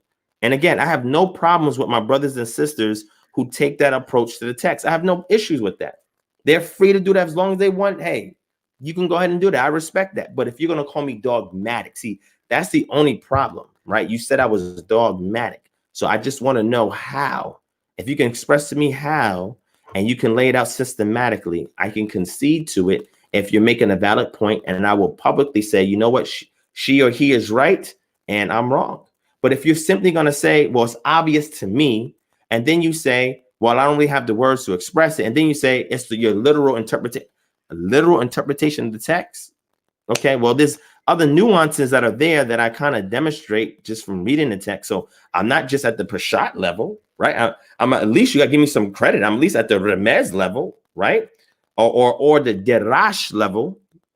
At least I'm there, right? With the other ways of approaching, but maybe you have a Sud level through the metaphysics. If you do, please demonstrate that. I just want to know how far back does it go? Like the way you're interpreting it, right? I'm simply using the language, and I'm situating the language that we have in the non-material culture, which is the literature, with the contemporaneous culture that the text is historically speaking about, and then looking at the material culture that existed at that time to line it up with the text that we're seeing, and then any other kind of inscriptional Hebrew that can help us to better semantically align some of the words that we missed there, using also or pulling from the Ugaritic to deal with linguistic glosses, because there are things in Hebrew that don't make any sense until we look at a sister language like Ugaritic to give us that deeper level of understanding that we miss because of a tradition of translation and transmission that happens over time. The further it gets away from the events in which it occurred, and then from there, looking at living cultures today where people still embody a lot of these customs and cultures, and the interviewing of these indigenous people that's still in the land of Israel today to better help us to interpret what the text is saying, and then marrying that with sister cultures that's contemporaneous to the Iron Age period in which these things were written, for us to better cement ourselves into understanding the text, and starting out with a problem question and leading our way into a thesis to be able to fully understand everything therein. So if that is wrong, and that causes me to be dogmatic because I take that kind of systematic approach, and I try to be careful in my conclusions, and I rather give the way to approach the text with the resources to the community to get to their own conclusion. I'm trying to figure out how I'm putting forth a doctrine that I expect people to believe as incontrovertibly true. What do I teach that I expect people to believe incontrovertibly true? All of that is part of the definition of dogma. Please show me. I don't understand how. Can you show me? Just let me know. And like I said, if I'm wrong, sis or bro, I'll concede. Aki, my brother, Akoti, my sister, I will concede. So if not, I'm gonna move forward. Let me look at the other questions in there, and we're gonna move forward. But it seems like you just have a very subjective interpretation of the text. You're looking at it through the lens of metaphysics, and you can't really center your form of metaphysics back to the Iron Age. Here's the challenge for you, Ebony. Iron Age 1, Iron Age 2 period, in which we see Israelite culture emerge in the Central Hill countryside. Can you please show us anything from the material culture, from cultic items, burial practices, architecture, anything like that, from during that period of time, as well as any kind of other items like maybe temple constructions, forms of doxology of worship, any kind of like food offerings and drink offerings that's found in familial settings, and any places that maybe be off grid to the regular temple, which would be in Tel Arad, because we see a temple there that has 2 altars, and one altar had frankincense, another one had cannabis. That's something altogether. If you can show us, if you can situate your metaphysical approach closer to the actual culture where this is being written about, and then give us some ways to interpret that, then I can see where you're going, right? But if your frame of reference is based on just books you read or teachers you watch that are recent, and it goes back to, again, we're going to the provenance of this thing. If it goes back to these rabbis from Europe or Babylon, then I have to say, okay, well, what authority did they have to interpret it from a metaphysical perspective? If you want to go into the Kabbalah, well, hold on. Let me bring up my Kabbalah works right here. Hold on. Because I got to see, because you're talking about metaphysics. I'm talking about what kind of metaphysics are you talking about? Hold on. I'm going to bring out some stuff right here. Hold on. Give me a second. Now I got a bag with stuff. All right, so I'm gonna bring up my Zohar, and we can go through the Zohar. Do you read the Zohar, Ebony Knowledge? Do you read the Zohar? Let me know, because that's where I get a lot of the framework for Kabbalah from, and then the teachers that interpret that. Do you have that? Let me know if you have the Zohar, and we can get through it. Thank you so much, sis. Ya'a Asan Tawa, daughter of Zion. I appreciate the donation. She says, can't wait for your Bible study to begin. Please, family, please remove your emotions and opinions from this walk. Thank you so much, sis, because after we get an objective understanding of what's being conveyed, then you can subjectively apply it however you want, right? And that's what it's designed to do, to give you the information without your presuppositions, preconceived notions, prior things you were taught, to let you see the text for what it is. And then once you're able to understand it for what it is, then you can apply it to a real world solution in your personal life, in your personal walk, and yield the intended results that you're looking for, the same way that the authors who wrote it was doing the same way. You see, I even did a teaching on meditation, right? Are you saying my teaching on meditation is that dogmatic? All right, so look, so Ebony Knowledge, you have the Zohar. All right, so give me in the Zohar a reference. Now, if you're talking about the Zohar, let's go into the history of the Zohar. Like, I want to talk about this. Like, I don't just want to see just a couple of, references there. She says, dogma is a system of doctrines proclaimed true by a religious sect, a principle, belief, or statements of idea of opinion, especially authoritatively considered to be what? Absolute truth. If I subscribe to dogma, I would not be having this conversation with you to build and be edified. Because the idea is when I'm teaching you, I want everybody to accept it as absolute truth. Cults do that. There's no way I do that here. If I give you all the tools to discern it for yourself, I give people the tools to double check me. How does that work? You know what I'm saying? Like, how does that work? Like, show me how that works. So let's get the Zohar. Let me bring out the Zohar. All right. Ebony's funny. She said, Ebony, are you male or female? Like, I don't want to disrespect your gender, right?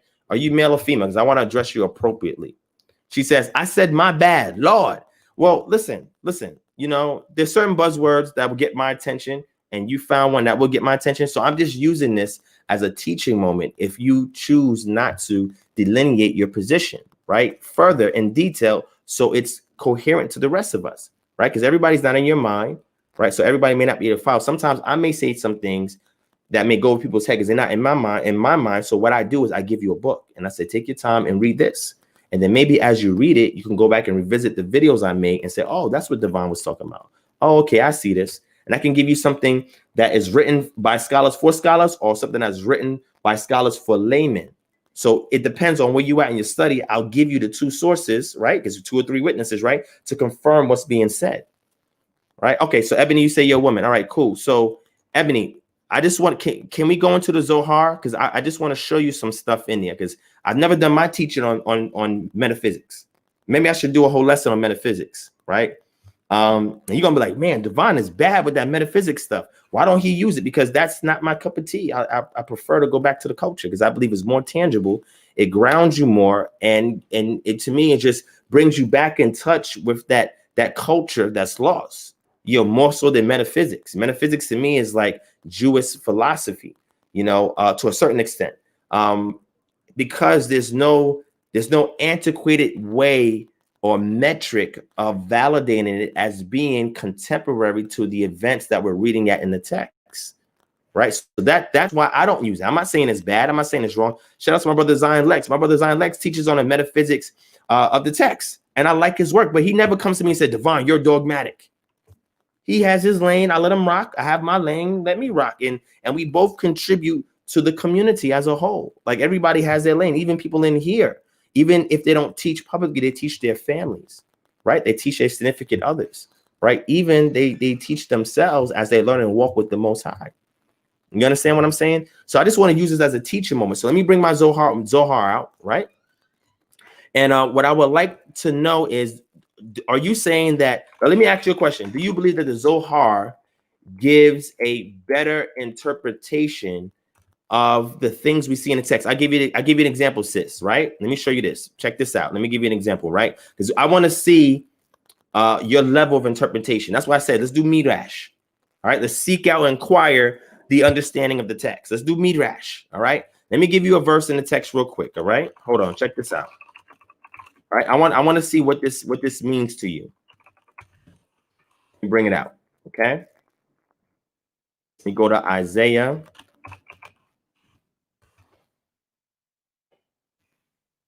34 and 14. Now, people who read the Zohar should know where I'm going at with this, okay? All right, so we got Isaiah 34 and 14. Let me, why is this? There we go. It took a while. All right, let me bring it up on the screen, okay? So y'all can see, and we're gonna dive in some metaphysics today. All right, let's deal with the metaphysics, right? Because I don't want to be too dogmatic for y'all. Okay, let's deal with the metaphysics. All right, so Ebony Knowledge says, yeah. So Ebony Knowledge, now, Ebony Knowledge, tell us the origin of the Zohar. How far back does the Zohar go? Do we have any extant manuscripts, scrolls, codices of the Zohar that goes back in the 1st, 2nd, 3rd century CE? Does it go back prior to that, to the time that the Dead Sea Scrolls go back to about 3rd or 4th century BCE? How far back does the Zohar go? Where do we see it first pop up at? And if it's oral tradition, how can we test the transmission accuracy of the Zohar if it comes about way later to after the laying down of the text that we have today? Was the Zohar produced after the Leningrad Codex in 1000 BCE, right? Or the Aleppo Codex? Like, was it laid down further? Right? Just let me know. I just want to know. Like I said, I'm gonna bring up the Zohar while we talk, but I'm gonna give you a good example, because not only do I want to just go into the text that you utilize, right? I also want to bring out examples in the scriptures, right? That can better explain this. Okay, so I'm gonna get my Zohar, right? I got 23 volumes of the Zohar. It's a very extensive work. Okay, so I'm gonna bring it out, and if you have any references that you want to share with me from the Zohar, just tell me what volume, what chapter, and what line. All right, and we can go into it. Okay, just let me know. All right, and we can deal with it. And this should be a teacher moment. All right. So I was saying yeah to your other statements. Okay, no problem. All right, so so looking at this, anybody who's dived into the Zohar, please look at this and tell me what word stands out. So let me highlight the Hebrew too. Hold on one second.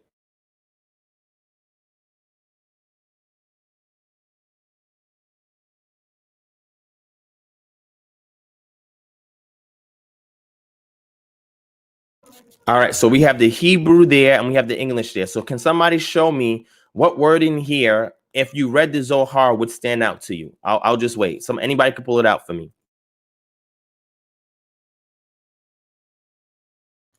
Anybody? I'll wait. I'll wait. If anybody has a metaphysical perspective of the text, something should stand out automatically if you study the Kabbalah. What word is that? I'll just keep it here for a second until somebody's able to point that out. Ebony, this should be your lane. This is an opportunity for you to teach me and others, because again, if my literal understanding may make me dogmatic, I have no issues with that if you're saying that I'm at that level of understanding.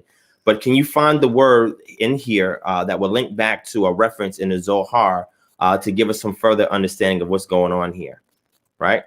So Benny Brew, he got it. Exactly. Now, Benny Brew, what's that word there in Hebrew? It's in Hebrew here.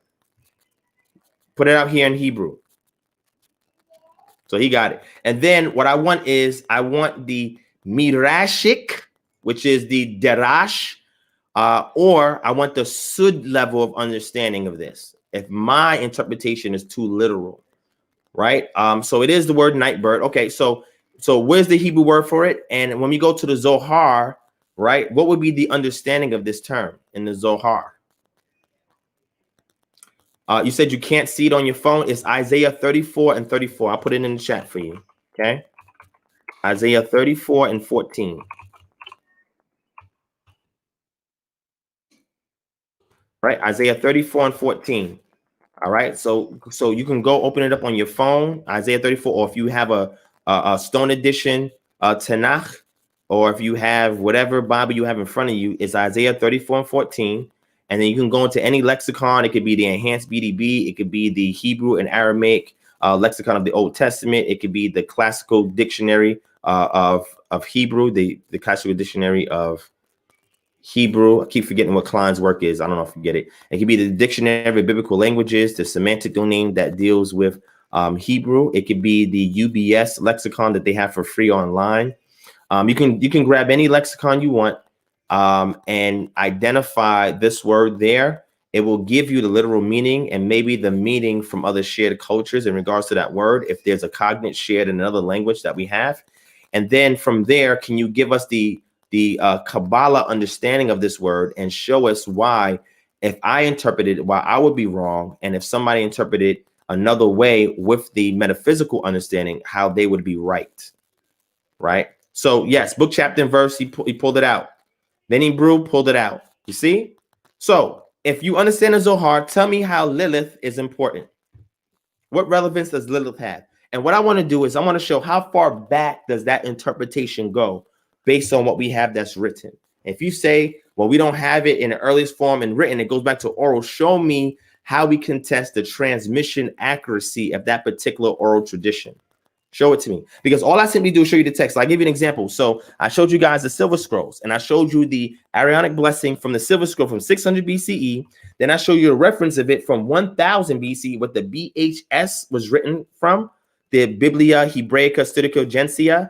And that is drawn from the Leningrad Codex from 1000 BCE. And I showed you and demonstrated for you the transmission accuracy sans a few slight variants that blessing had from 600 BCE all the way to 1000 BCE. I didn't even show comparative analysis to other parts of other forms of the Hebrew text. Bible, which would be like the Samaritan Pentateuch or the Septuagint, or going back to the Pentateuch, which is the first 5 of the Septuagint, or going to compare it to other works as well, like in the Dead Sea Scrolls, etc. I'm just simply showing you in 1600 years, with slight variants, we can trust the oral tradition as it pertains to what we read in the Masoretic text, as it pertains to that blessing. So if you can show this, please do. Now, if anybody says that Lilith is a female goddess, please show me where it's at in here in the text. And if it's not here in the text, right, that it's a female goddess. And again, if you read the story of it, and we go to metaphysics now, Lilith was actually the one that was created alongside Adam in Genesis chapter 1. And then when Lilith was sent away because she didn't want to submit to Adam, because she says, I'm equal to you, then the Most High created Eve from out of Adam.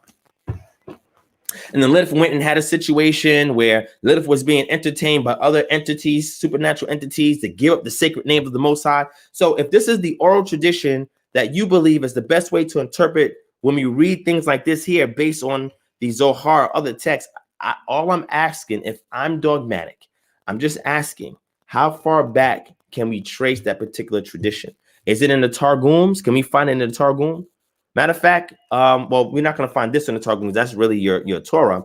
But are there other places that we can find it much earlier? How far back does it go? That's all I'm asking. I'm not saying you're right and I'm wrong, or I'm wrong and you're right. You know what I'm saying? Or I'm right and you're wrong. I'm just simply saying, please demonstrate it for me so I can understand this, right? Because if not, I'll give it to you in the Zohar and we can go into it, all right? So let me get in my Zohar, right?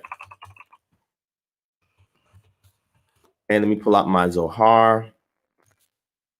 Let's see if I can find my Zohar. Where is my Zohar?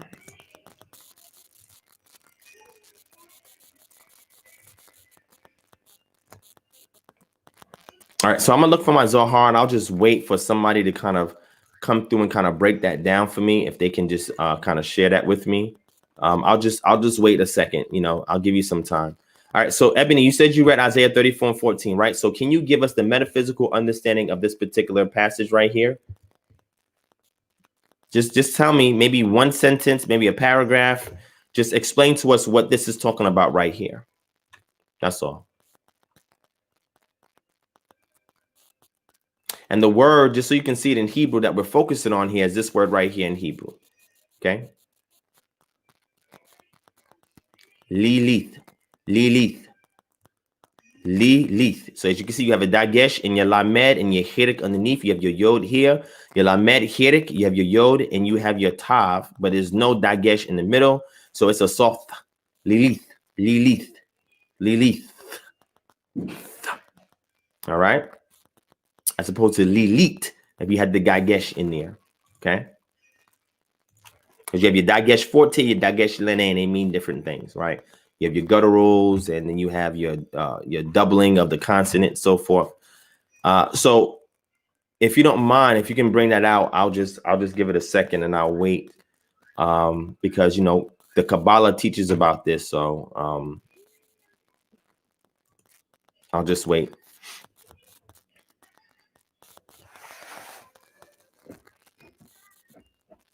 Now again, I want it from the Israelite thought. However, if you want to look at it by looking at other comparative cultures like Sumeria or Babylon, show us. Let's get into the cognates of it and see how that helps to interpret what we're talking about here. Because just because a word has a meaning, you know, in one culture doesn't mean it's the same in another culture. All right. And then we also have like a root cognate, shoresh, which is like Layla, which means night. Lilith, Layla. Okay. So I'm just asking for some assistance, because if my interpretative methods is too dogmatic, I just want to know, how do I lighten it up? That's all. And then if you're okay with me asking questions, that's fine. Okay, here we go. So you said, I don't have one for that passage, the 11th verse, and he shall stretch out upon it the line of confusion and the stones of emptiness. All right, so let's go up to verse 11, right? All right, so you said your interpretation, you don't have one for Isaiah 34 and 14, but you said you read the Zohar, right? That means you're familiar with Kabbalah, which means you should know what Lilith represents, right? And you should be able to look at sister cultures like Babylon and Sumeria to see if that cognate is in those languages and what it denotes in those languages. But if you don't have one for 14, you said you have one for verse 11, show us the metaphysical understanding that's here, okay? It says, but the hawk and porcupine shall possess it, the owl and raven shall dwell in it. He shall stretch the line of confusion over it and the plumb line of emptiness. All right, so when we're looking at this right here where it says the line of confusion and the plumb line of emptiness, right? This is something that you see a lot in Hebrew prose. You'll see like a repetition of something, line and line. This is the line of confusion and the plumb line. Plumb line was used to measure things to see if it was symmetrically ordered or structured. All right. So JD is crazy. So if you do have an understanding of that I may miss, because I can tell you how I would interpret it, but if you have another understanding, please demonstrate it, and then we can just move on from there, and I'll just use the rest of the 20 minutes that I got, and I can just answer another question or bring something else out if you don't mind. All right, if you don't mind. So and I'm gonna continue to look for my Zohar so I can reference Lilith from the Zohar. Okay. Or just the tradition in general. All right. So just let me know.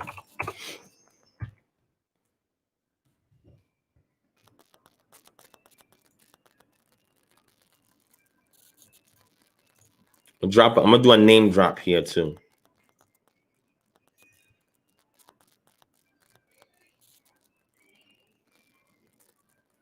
Let me know if you're familiar with Rabbi Isaac Luria, Ebony Knowledge. Let me know. So Ebony Knowledge says, I don't recall that verse referring to Lilith. That's fine, sis.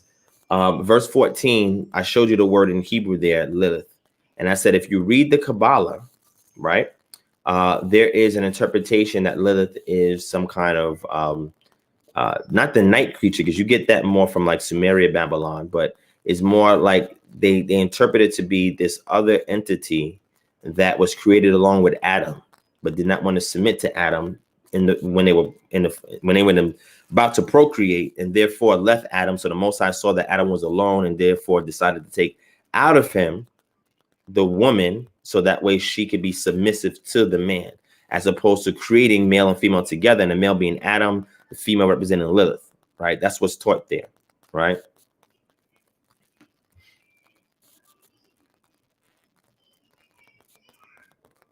Minister Makami says, DP, where can I buy this Targum? You mean Targum?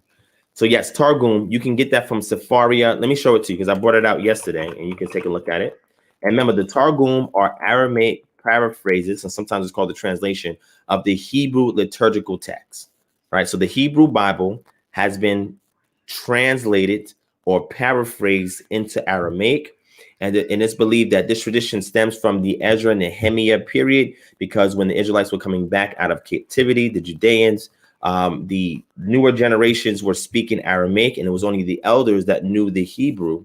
And so when they found the book of the law and they was reading from the book of the law, right? They had the book of the law, was reading for it. They was given the sense or the understanding to those who did not understand the Hebrew in Aramaic. And that was where that tradition stemmed from, right? And the earliest ones, the Neophyte, the one that I use, which is the earliest manuscript of it, some scholars say a date anywhere from 1st century CE to the 4th century CE. That's the earliest Targum that we have in existence, right? And if you try to prove a Targum existence before 1st century CE, you're gonna have some difficulty because you don't have any contemporary manuscript evidence to support that, right? It's only going based on oral tradition, okay? So yeah, I'll give you the track spelling. All right, so that's what the Targum is. Here's the link, my brother, so you can check it out for free for yourself. All right, I'm gonna drop it in the chat for you. And There it is right here. And if you want a book with that, just let me know and I can give you the book on that. You know, and just so you know, sis, you know, if I was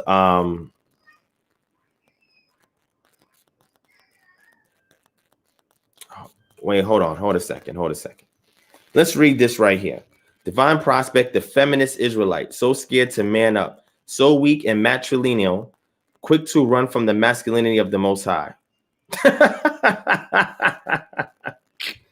All right. So, Sister Ebony, thank you so much for your feedback and your input. I appreciate that. Like I said, if you want, you can email me and we can have correspondence via email. I have no problem with that. And we can build.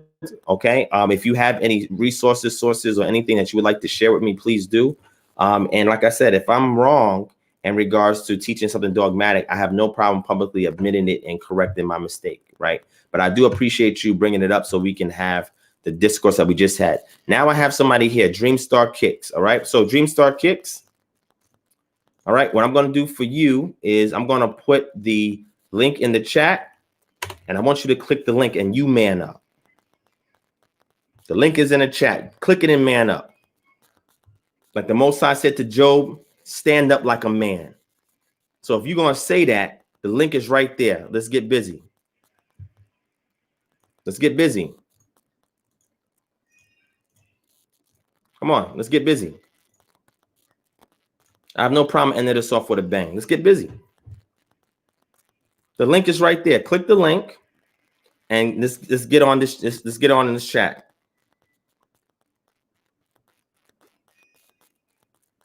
You see, and this is what happens.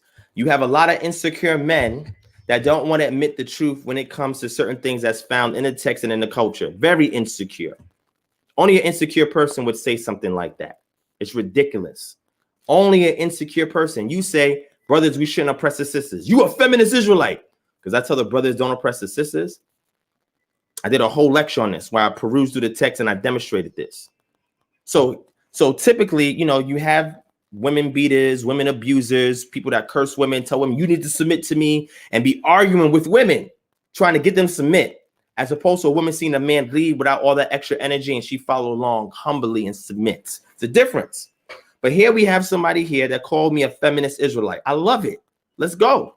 The link is right there. If you don't have technical know-how in 2020 on how to get into a live discussion on StreamYard, I will give you a phone number you can call in. Let me know how you want to do it, my brother. Let's go. I appreciate that, DB. But it's okay. You know, we always give an opportunity to trolls to come on and have a respectful dialogue. Let's see. I have no problem with that. Oh, no, not at all. What are you talking about? Okay, let me drop the link again. Maybe you missed it, okay? If you want it emailed, I can email it to you. If you're on social media, I can send it to you on Twitter. I can send it to you on Facebook. I can send it to you on Instagram. Where you want me to send it at? You want the phone number? I can email that to you. I can text it to you. I can text you. You can email me. The email is there. Email me your number. I will never share it with nobody. I'll have it just so I can send to you the link so you can get in, or give you the phone number you can call. Let me know when you're ready. All right. Just let me know when you're ready. Thank you, sis. I appreciate that. Thank you so much for being honest. But yeah, I'm just waiting. Dreamstar Kicks. Let's go. Let's go. Ain't nothing I said about the Most High my teachings is soft in any way. You know why? Because I can demonstrate what I talk about in these streets. Show me your resume. I'll wait. I don't know who this is that just joined in. Is this you? I just need to know if this is you, Dreamstar Kicks. Is this not you? I'm not answering. All right. You know, people say stuff for attention, and when they get that attention, they don't man up. So Dreamstar Kicks, I see somebody right now that just appeared that clicked on the link. I need to confirm, is this you? Yes or no? I'll wait.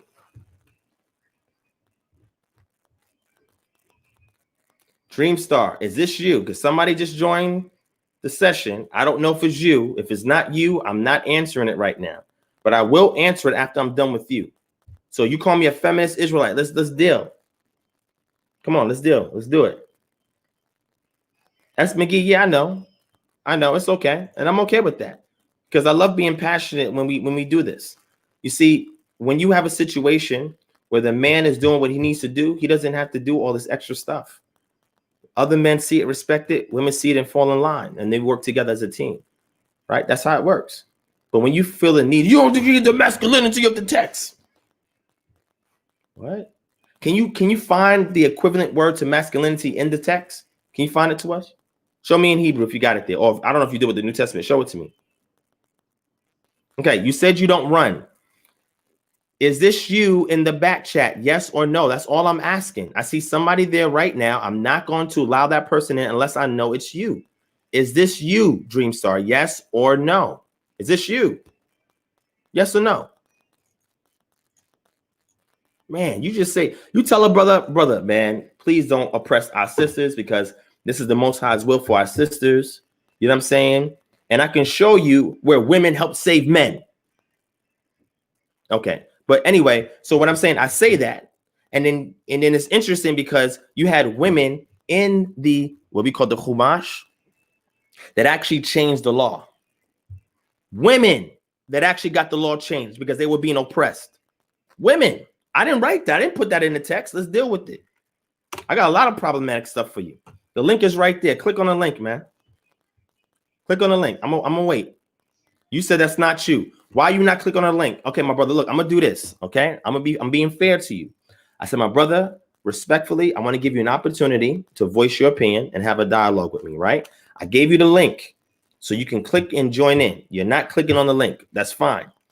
If you want the phone number, I will put the phone number in the chat and you can call in. It doesn't matter. Tell me how you want to do this because I'm not going to go back and forth with you in the chat. With the sister, I have more respect because she's not being disrespectful. She says I'm dogmatic. That's not name calling. She just says you're dogmatic because I think you have a little understanding of the text. And she was willing to build. You, on the other hand, you are resorting to ad hominems for attention. You got my attention. Now I'm giving you an opportunity to rap and you are nowhere to be found. Where are you at? You got all this masculine testosterone energy that you want to unleash on your fellow brother because you want to deal with Isaiah 3:16. That better not be Bo either. I don't know who that is.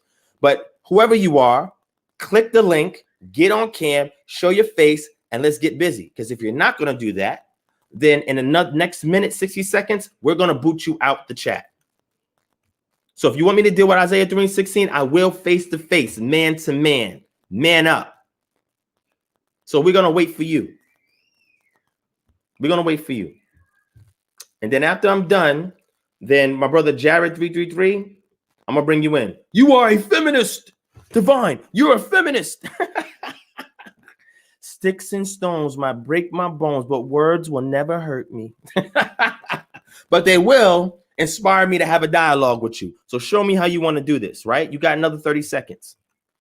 All right, let me throw it back up in there just in case you missed the link. If you want the phone number, let me know. I'm not talking to you in no chat. All right, that's what high schoolers do. They chat back and forth. You're a feminist. You're a feminist. We build it in every city. I don't know what major city you in, but if we in your city, please show up too. All right, so we can talk man to man as well because I want you to say that to my face. All right, I want you to say that to my face too. So I'm saying, let's go on camera. Let's settle it like men. You a man, right? Let's talk. Let's talk like men. And when I'm in your city, I want you to show up so we can talk like men again. Let me know what city you in. I'll let you know the date that we in your city too. And we can sit down face to face and talk about this feminist, Isaiah 3, whatever you want to do, we can sit down and get it done. Okay? However you want to do it. Just let me know. Just let me know how you want. If you want to wait till I get to your city, let me know what city you in. Right? And I could come out there, or we could fly you out here and you can have a dialogue, put you up in a nice hotel and all that. Like, let me know if you want to have a debate or discourse or whatever. We can pay for all of that and get you out here and have a dialogue with you, however you want to do it. Make sure that wherever we at, the venue is COVID-19 friendly. We're going to make sure we stay 6 feet apart. We're going to wear a mask and all that. We're going to have a mic attached and we're going to build like men. So you let me know how you want to do it. Either I come to your city, I fly you to my city, or you get on this live, click the link and we talk man to man, face to face, or I'll give you a phone number and we can talk. So Dreamstar Kicks, I was in LA a couple of weeks ago. Why you didn't show up and call me a feminist in my face? Where was you at? I was all up through Los Angeles. You wasn't there. I want you to come and show me how my stance is feminist. Show it to me. Explain it to me. In righteousness, right? With your manly tone, however you want to do, say, yo, Divine, bro, I'm not feeling the way you teaching A, B, and C. I think you got a feminist doctrine behind what it is you teach, brother, and we need to break bread on this. I want to build with you on this right now. I said, bro, let's do it. All right, come on, let's do it. Nothing but space and opportunity. Let's sit down, let's man to man, let's build. Because I'm not going nowhere. I had time in LA. Where was you at? Well, I was in LA, Dreamstar. Why didn't you come out to the event in LA so we can have a talk? So I can meet you, we get to know you, could talk, we could build. You know what I'm saying? So why you ain't show up in LA? You could have came out to LA if you're there. But look at this. Look at this. Oh, you want the phone number? All right, cool. All right. Dreamstar Kicks, my brother, check this out, right? I'm passionate. And the same passion and intensity that I give over the online, I meet face to face too. So don't think it just ends when we go offline. I got several people that can testify to that offline. I'm simply saying to you, I want you to engage with me. And if you want to do it via phone, let me set it up right now. Here we go. Let's do this. All right. Check it out. I'm going to put the number here. Now, the number's right here. So what I want you to do is I want you to text that number so I have your phone number and I can call you, because that number is our Cade Sham hotline. So when you call it, right, during our business hours, somebody as part of my answering service will answer it on my behalf. But if you call it after hours, which is at the 6 p.m. Eastern Standard Time, which is 3 p.m. Eastern Pacific Standard Time, your time, you're going to get a voicemail. Okay. So text the number right now. Say, this is Dreamstar Kicks, and I will call you as soon as I get the text, and I will put you on this mic and we will build. So we're going to wait for you. Now, while we wait for you, right, because I'm looking here, I'm waiting for this text. And again, I was in LA. I don't know why you didn't show up in LA for us to talk, for us to build. Where was you at in LA, my brother? You say you're from Inglewood. I got people in Inglewood. I could have came out and met you in Inglewood, and we could have sat down and had a build any way you want to do it, right? LA is kind of restricted because of COVID. So we could have went outside right in the hood in Inglewood and had a build to edify the entire community, my brother. I got my peoples out there in Inglewood. So next time I come to LA, my brother, the number that you text me on, I'm going to call you as soon as I touch down. Say, yo, Dreamstar Kicks, bro. I'm in town, man. Yo, let's go meet up on so-and-so day at so-and-so time. I have availability. Let's rap. I could come to you in Inglewood if you want, or we could come to some kind of neutral spot. You tell me, and we could build. I have no problem with that. All right, so just let me know. Let's talk. But what I'm not going to tolerate is you disrespecting the sisters. I'm not going to tolerate that. So if you come on here talking crazy about the sisters, I'm going to put you in check, and I'm going to hang up on you. And then when you see me in person, we can talk and build and take it from there. But if you're getting emotional and insecure simply because I'm telling brothers to respect the sisters, what? This is crazy, man. So, yo, I'm waiting for you right now. The number's there. Send me the text. As soon as I get it, I will pick it up and I will press call. I will say, hey, what's up? This is Divine. What's going on? And let's build. In the interim, while we wait, now he's going to say, I'll see you face to face. Now you want to wait until I get there. You want to have a private chat, and then you want to wait till I get to Inglewood to talk. But you're saying all this in the chat right now. Okay. So still text me. I still need your number so I can lock you in. So when I get there, I can call you, because you didn't show up when we was out there in LA. We was out there in LA. You didn't show up. So what I'm going to say to you, right? Because we got a chapter out there and everything. You know what I'm saying? So what I'm saying to you is I'll be back in LA next year, right? Because this winter time, taking time off. I'm traveling back next year. I'll be back in LA. Or I have a team out there in LA. I can send anybody in my team to come and holler at you. Wherever you at. If you in Inglewood, I can have my peoples in Inglewood look for you, but you got to give me your name. You got to tell me who you are. So they can find you and they can come to you and say, hey, I'm so-and-so part of KHM. You know what I'm saying? Like, I'm here to defend like the stuff that we teach. And I can have one of my peoples come and have a bill with you out there in Inglewood. You feel me? Or if you want to wait till I get there, you could do that too. I'll let you know. But I need your number. Before we get off, please text me. I need your number. All right, so far, I didn't see no text from you yet. I didn't get no text from you. So let me let Jared in. All right. Hey, what's up? Hey, what's up? Hey, how's you it are going, an immigrant? Wait, what? I don't know what's going on, man. I'm sorry. I'm looking at this foolishness that's here. So go ahead, Jared. You got the floor. How you doing? How you doing? I'm doing good. I'm doing good. No complaints. How you doing, my brother? Good. I just found your channel right now.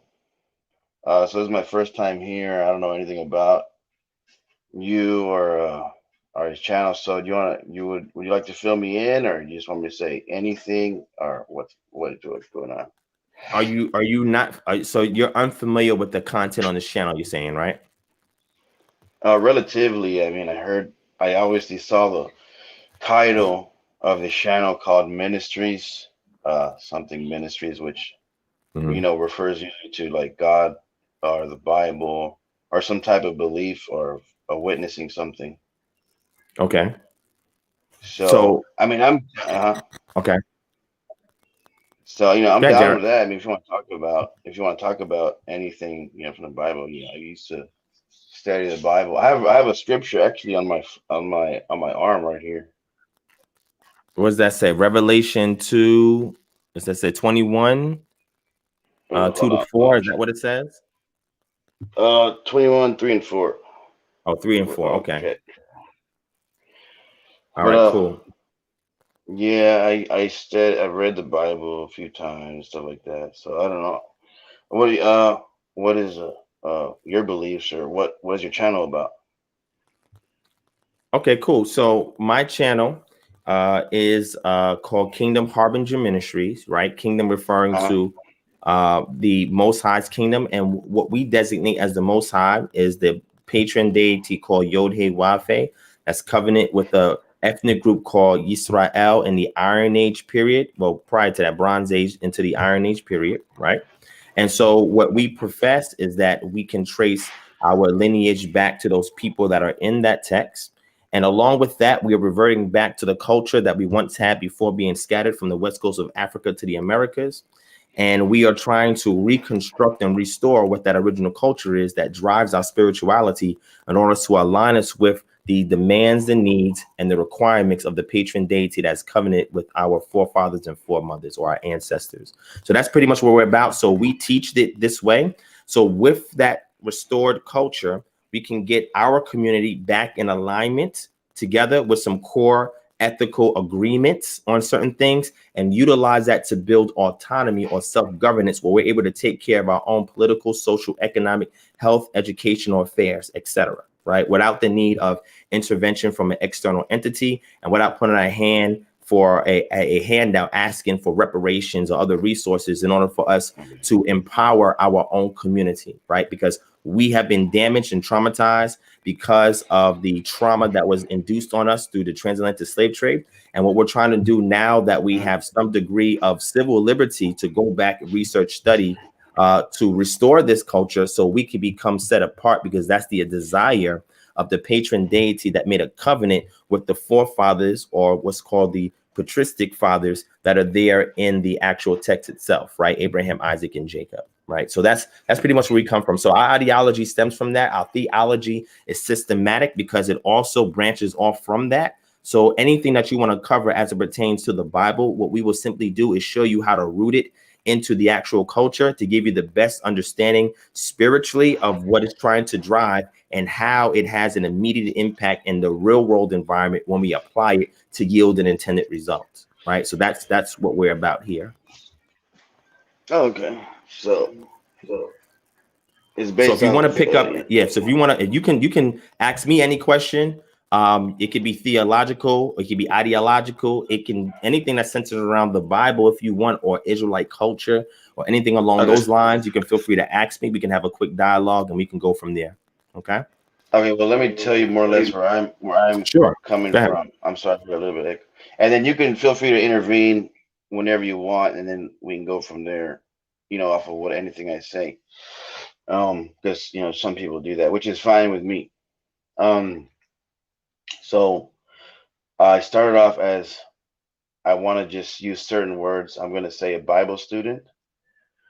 Um, and I've believed in God, and as a child, I was taken to a specific church, and uh, was taught about God, a certain God, and was taught about the Bible from Genesis to Revelation. So I was forming my opinions and beliefs on and off of what other people were teaching me from the Bible.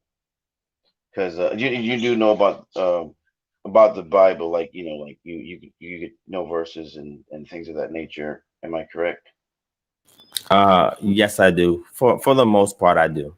I do Okay. my best to try to follow it as best as I can, but I'm willing to be taught. Okay.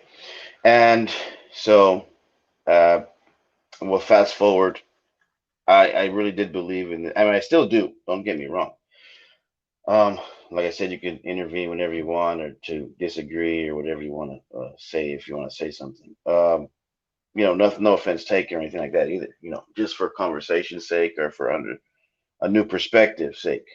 Um, so fast forward, I got baptized in this specific religion, and I felt very close to this God, and I did have a strong aura or an energy, whatever you want to, however you want to call it. Uh, you know, so I would go door to door, I would minister to people, teach people from the Bible, read verses, and I would read a lot of verses. And one of the things that I learned like years later was that a lot of people, they don't really want to know that you know a lot of stuff unless they have a specific question that's bothering them, or a specific thing that's torturing them in the manner of in their mental state. Like, where do I go when I pass? Where do I go when this happens? Where do they go when they pass? Or what happens? Certain of those questions, if they don't have an answer, it could bother them when they go in their daily lives to their jobs or whatever they're doing. And that, in that specific sense, it would help somebody if you had a lot of knowledge or a specific type of knowledge, or maybe just something that they wanted to hear to relieve the that uh, demon type. Because I believe personally that there are real entities. I believe that they're real demons, angels, all of that stuff. I believe that they exist. I've seen paranormal activity.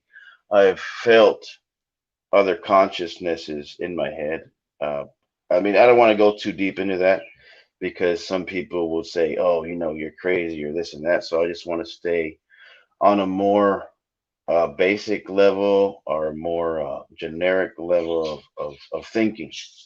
So uh, fast forward, I got baptized, and I will go off on tangents. If you have to excuse me or put me back to where I was before, because sometimes I'll just forget what I was talking about before because of however my thought process works. But okay, so I got baptized, and then I got kicked out of the religion for things that people would consider to be uh yeah, bad, immoral, or maybe evil, or whatever you want to call it. Let I'm me not let me going to ask, call let me stop you for 1 second. Let me just ask you a quick question. Go ahead. Yeah, when you say, because I'm following you, and again, there's no judgment here, right? Whatever you decide that you want to relinquish and share, there's no Yeah. judgment on my end personally, right? That's not what I'm here for, and that's not what we do on this platform, right? So I just want you to feel comfortable to express how you feel expressing without having to give a preface or anything. You can just flow. But I just want to know, when you say religion, what religion are you referring to specifically that you were involved in?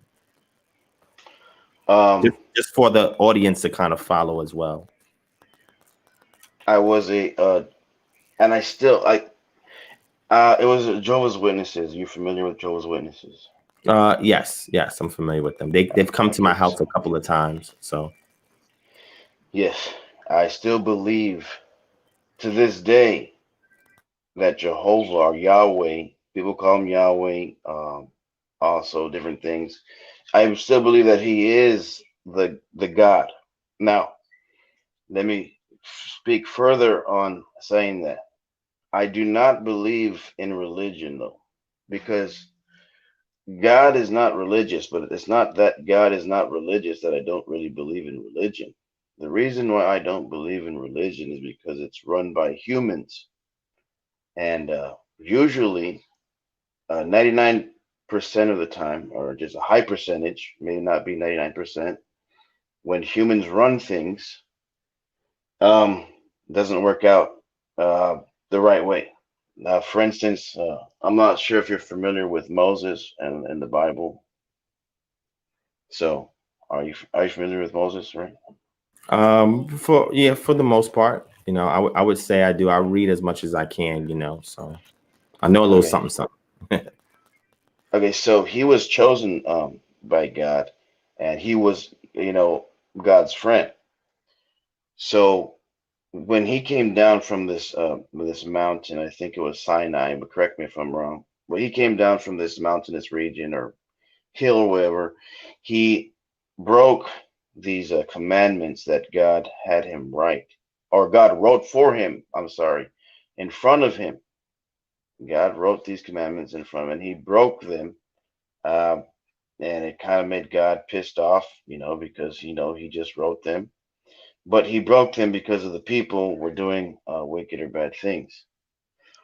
And the reason why I brought that up was because Moses was a human, and all the humans make mistakes. We all make mistakes. We all sin. It's in the Bible. If you believe in the Bible, if you believe in sin, because you have the right to believe whatever you want. So does everyone else.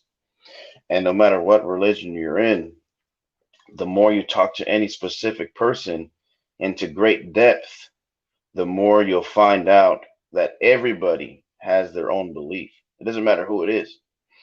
You start asking questions that go into great depth. What I mean by great depth is maybe like if maybe like something I'm saying right now, like, oh, what do you believe about something specific, and they'll have different answers to the same question, but they're in the same religion. And it doesn't matter who the person is, because we all have our own consciousness, and we're all free moral agents. So when God made us as free moral agents, he made us to be able to do what we want to do when we want to do it. Excuse me. Unless we break certain rules. Now, whatever system you're in, whether that be in jail, whether that be in heaven, whether that be in a hell type realm, if you believe in hell type realms, or if you believe in jail systems, if you believe in civilized systems, societies, there's always going to be rules. There's always rules that you have to follow. And even anyway, I'm getting distracted. So if you don't follow these rules, no matter what realm you're in, no matter what system you're in, there's always rules. Follow these rules. There's usually consequences to these rules. And so I forgot what I was I forgot what I was correlating it with. But It's okay. So let me chime in for 1 second, right? So we can build, yeah, sure. okay?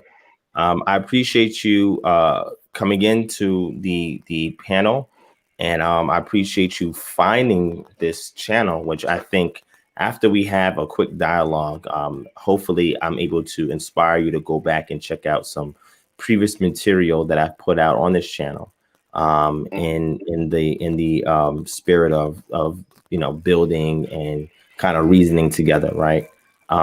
So one thing I was saying is, you said something as very key, is that you said that a lot of people have their own beliefs, their own personal subjective beliefs, right, when it comes to the Bible, right?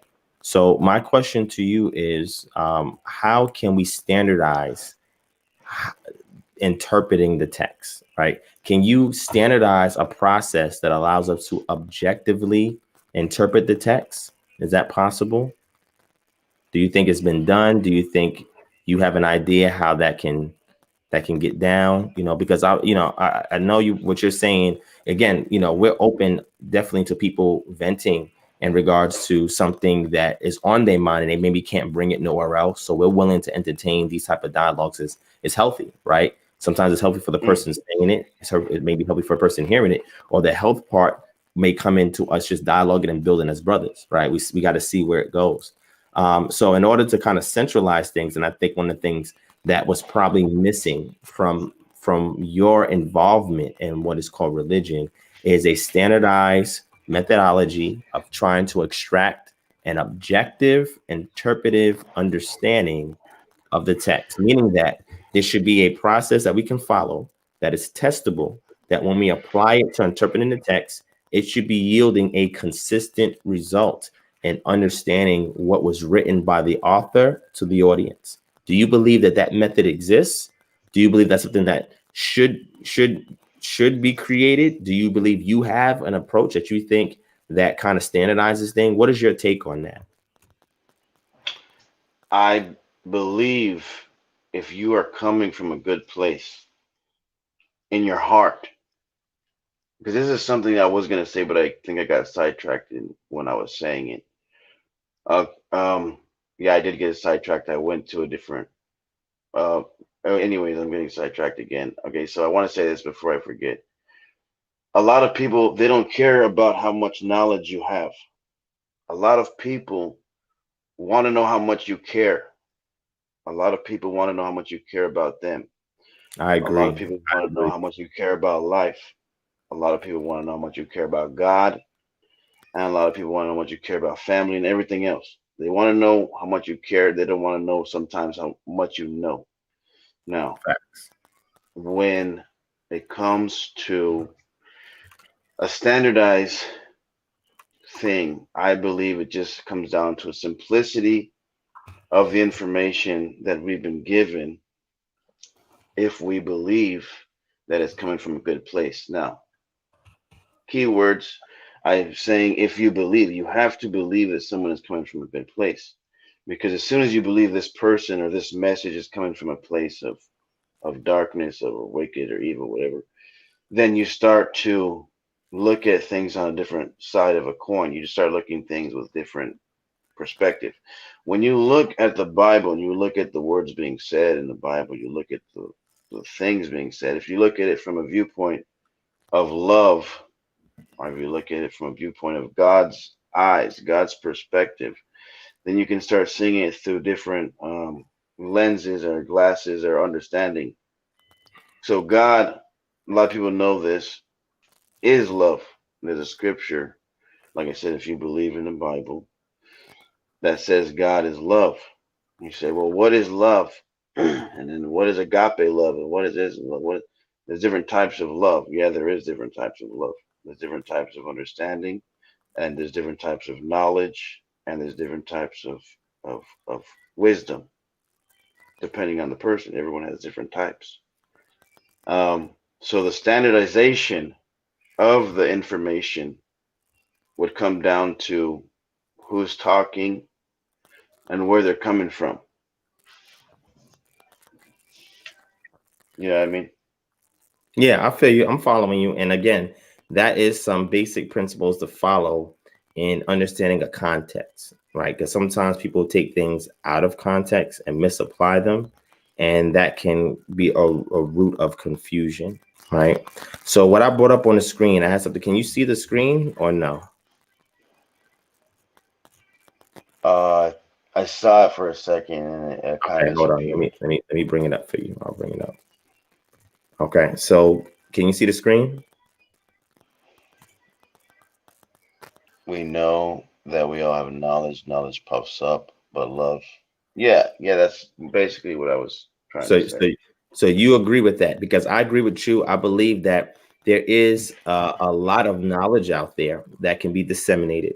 However, if that knowledge is not coupled with selflessness, having a willingness to hear somebody out, having a willingness to be patient with them, to be long suffering with them, having a willingness to walk with them and meet them where they're at, have a willingness to allow them the opportunity to vent and express themselves, and to be able to provide a cohesive solution to whatever it is that's ailing that person, or that's ailing that person, or that's afflicting that person, right? Because if your walk is predicated upon piety alone for the sake of some degree of righteousness, you are missing out on what's called the weightier matters of the law, right? And I'll bring up a verse for you real quick. And these are things that, like you mentioned, some Christian religions or just religions in general typically don't bring these things out, right? They don't really talk about these things that really have like the most important essence that's being trying to convey by the text. But let me want to bring something to you real quick so you can see what it is I'm talking about. Can you still see my screen? We know that yeah, it's Okay, the wait, same. right here, this verse right here. Can you see it? Oh wait, oh wait, hold on. I think I got the wrong screen up. Hold on. There we go. This one right here. Can you see it? Woe to you, subscribed and Pharisees, hypocrites, for the fifth men in the deal and come in and have neglected the weightier matters of law, justice, and mercy, and faithfulness. These you ought to have done without neglect the others. Yes. So what happens is you have these institutions that are established and they lose their first love, right? Which is the relationship that you have with the Most High. And the one important principle of my cultural disposition is for us to love this deity with all your heart, mind, and soul, right? And in return, the other requirement is to love your neighbor as you love yourself, right? And Yeah. if you surrender yourself to be obedient to this deity, in return, the deity can love others through you. And then now it will become second nature. And it's not you having to think whether or not should I help this brother? Should I help this sister? Should I talk to this brother? Should I talk to the sister? You know what I'm saying? Should I do something? Right. So this right here, I believe is true because we have people that all do all the religious things right. But when it comes to justice, mercy, and faithfulness, they tend to miss that, which is the weightier matter of the law. This is something that Jesus says in Matthew chapter 23 and verse 23. Right. So it's all a balancing act, right? Being able to have enough knowledge.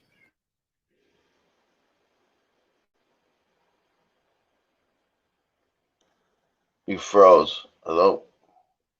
It froze. I don't know if you can hear me. Hello?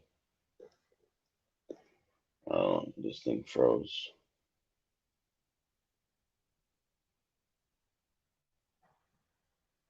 It froze. It froze. It froze. It froze. It froze. It froze. Can't hear anything.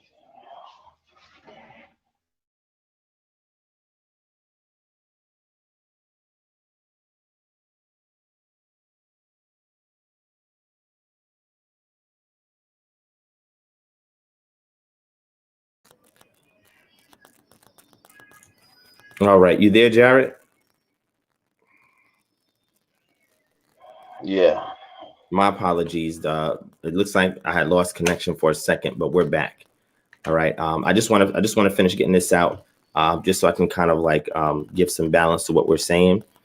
So I'm saying this to you because you know, it to me, it affects me when people start to have this type of spirit where they subscribe to what's called dogma. So dogma is any teaching from a group or church or whatever that they push, that they expect their adherents to accept as being incontrovertibly true. That means if we tell you this is what it is, you accept it. Doesn't matter what your condition is, doesn't matter what your situation is, doesn't matter what's going on in your life. We're telling you this is how you do with it. And if you don't get in line with what we're teaching and conform to it, then you're going to be excommunicated, where we're going to cut you off from the entire ecosystem we built around you, because they build an ecosystem of dependency around you. So you start to remove yourself from family, friends, and other obligations, be heavily dependent upon this religious institution, and that now there's threats of excommunication if you do not abide by or stay in alignment with what the governing body is dispensing for the members and adherents to follow. And what this tends to do, yeah, my brother, you got it. I'm going to interrupt and intervene, but I just want to say, the next thing I was going to get at too was that I had been excommunicated, or they call it disfellowship, for 5 years. I had got into smoking and some types of paraphernalia and things of that nature, and obviously took a turn for the worst. And you know, I been through some things with that. But then later on, also fast forward, I read this book. I don't know if I've also read the book of Enoch. the book of Enoch, I tied some things with it. Also, to the Bible, some people think that the book of Enoch is not, is not real and things of that nature. But the way that the book is laid out is, it's almost like I'm reading it from the Bible. And I do believe in the book of Enoch and what the book of Enoch is saying to be true. There was also a scenario in the Bible, the original Bible, where there was these two men walking, and one was a teacher and one was a student. Their names were Elijah and Elisha, I think, or they're very similar to both Elijah. There's Elijah and Elisha, or something like that. And one went up in a whirlwind. In a whirlwind. This is not, the Bible does not refer to this whirlwind as being symbolic in any form or manner or speculation. It says there was a chariot on fire with horses that came down and took Elijah. And Elisha, before that happened, asked him, "Can I have Holy Spirit more than you?" I think he said double or triple, whatever. The amount of Holy Spirit you have, I want double. He's like, "Well, that's a hard thing that you ask for. But if it so happens to be that I am taken while you are with me or while you're observing me, and this happens, then it will be granted to you." So they're walking, and then this whirlwind or this chariot of fire with horses, like I said, it's not symbolic in any form, manner, shape, or form. It's a fiery chariot with horses on it, comes down and takes Elisha. Now, something similar happens, but with Enoch. So there's chosen people, and then there's, I believe, higher chosen people that are like Enoch and Elijah, that are just kind of like taken to heaven, like straight up. You know what I mean? I don't mean to get sidetracked, but I forget what I was correlating that to. But is it 'cause So you're talking about excommunication and everything, and then we led into talking about Elijah and Elisha. So I just have the reference on the screen, which is 2 Kings 2:9, right? About the double portion and about being taken up. And then when we go to Genesis chapter 5, that's where we have the reference for Enoch. And that it says that Enoch, that he had walked with God or walked with the Most High. And then it says that he lived 364 years, 65 years. And then he was taken up, right? And then Hebrew, that word there for walk is halak, but it's in a hitpile stem, which means it's the reflective. It's like an intransitive reflective. That means, the way that you're walking with this deity is not physical per se, meaning the deity has legs and he's walking with you. It has to do with like the type of relationship that you have, where like you said, well, I've walked with that person, right? That just means you have the type of relationship. And the Hebrew verb there, it demonstrates that, right? So yes, I agree. And then from there, it says that he was taken up. Like it says that he was not, for the Most High took him. So you're talking about the Elijah experience and the Enoch experience. And then you're correlating that with what you've discovered in the book of Enoch, correct? Correct. Okay, I'm following you. Okay, well, I do want to say something else on that, and maybe like another side topic or not. If you want to intervene, feel free to intervene. Yeah, so I'm just going to let you know, we got about 5 minutes, but you are more than welcome to come back on this platform when we are live, get into the panel, and have a dialogue with me. I have no problem with that. But I just want to let you know, I want to close it off in about 5 minutes because we've been on for over 2.5 hours. Oh yeah, I got I'll give you the floor. Yeah. No, there's no need to apologize, right? I just want to make you aware, because I don't want to prematurely cut you off abruptly and it be perceived as something that's disrespectful. This person doesn't care. Nothing like that. Okay. All right, cool. So go ahead. You got the floor. I was gonna say I have to go to sleep anyways a little bit because I gotta work in the morning. And I was actually supposed to be asleep already, but then I saw this panel and I jumped on, and it had to do with I can jump into most subjects anyways, but this was a good subject to jump on. And it's okay, my brother. Some things are just meant to be, right? Some things you don't know why coincidence happens, and you may not even know, why am I still up at this time? I need to be asleep. And then you see something, it's okay, let Yeah. me engage.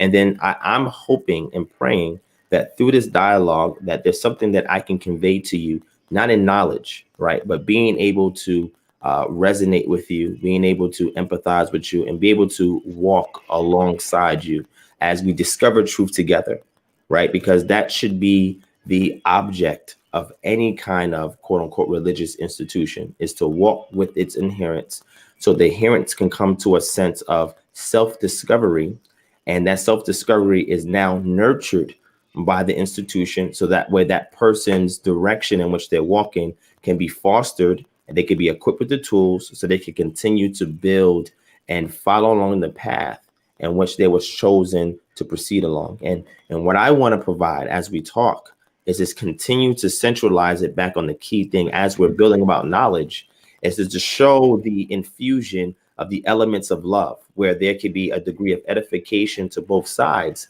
So that way you can share something that could be profoundly effective of me personally, and it could be vice versa, right? And I believe that if whatever religious institution was a part of were to take this approach and sensibly handling those people who are investing their time, energy, effort, and finances into that institution, that they would be able to take the time to have these type of dialogues where it's open and you're allowed to convey your discoveries and find a way to guide you along that path by being sensitive of the things that may resonate to you negatively, or the things that may prompt you to do something positive, right? And that's just how we have to build, right? So despite all the knowledge we teach on this channel, that is the central focus, right? How can I edify brother and sister in a selfless manner, so that person, when they end that communication, they won't just remember all the knowledge, but they'll remember how that person treated them with courtesy and dignity and respect as a human being. Yeah, I was just gonna say you seem like a, relatively cool person and everything like that. Um, so I would definitely join the panel again whenever you're live. You're going live tomorrow or what? We are normally live every Friday evening at 11 p.m. And then sometimes I have these pop-up sessions during the week. But every Friday night at 11 p.m. Eastern Standard Time, we are live. What city or in state are you in, my brother? Let me write that down. Hold on. Okay, cool. So you said Friday at 11. I'm gonna tune in, man, and I'm gonna join because I like. If I'm tuned in, I'm probably gonna be up front and center because that's just how type of person I kind of am sometimes. But I'm fine with that. I'm fine with that. So the name of the channel is Kingdom Harbinger Ministries. You read it right. HARBINGER. Kingdom Harbinger Ministries. And the same channel, you can hit subscribe and then hit that bell notification and click all. So whenever we go live, you'll get it. And if it's the right time, if you're available and you're attentive, then the next time we do go live, whether it's on that Friday or sometime during the week, you can come back on this panel, and any questions, concerns you have, you can definitely bring it up, and I'll be more than happy to engage you. Or if we have other panelists, they will respectfully do the same. Okay. you said Friday at what time? I'm here in Yeah. Miami, Florida. Miami. Okay. Yeah. 11 p.m. Eastern Standard Time. So it'll be 11 p.m. It'll be 11 Yeah. here too, 11 here. right? Yeah. Same time. I'm in Atlanta. So it's the same time. Okay, okay. So yeah, man, that's when you start the live at 11. All Yes, right. sir. That's what I start the live. So, but again, you're free to reach out to us. You can go back to this video, and in the description is contact information. Like if you want to reach out to us for some other concern other than these type of conversations, if we can assist you as a ministry organization, we'd be more than happy to do so. The email address is up there on the screen, and it's also in the description box of the video.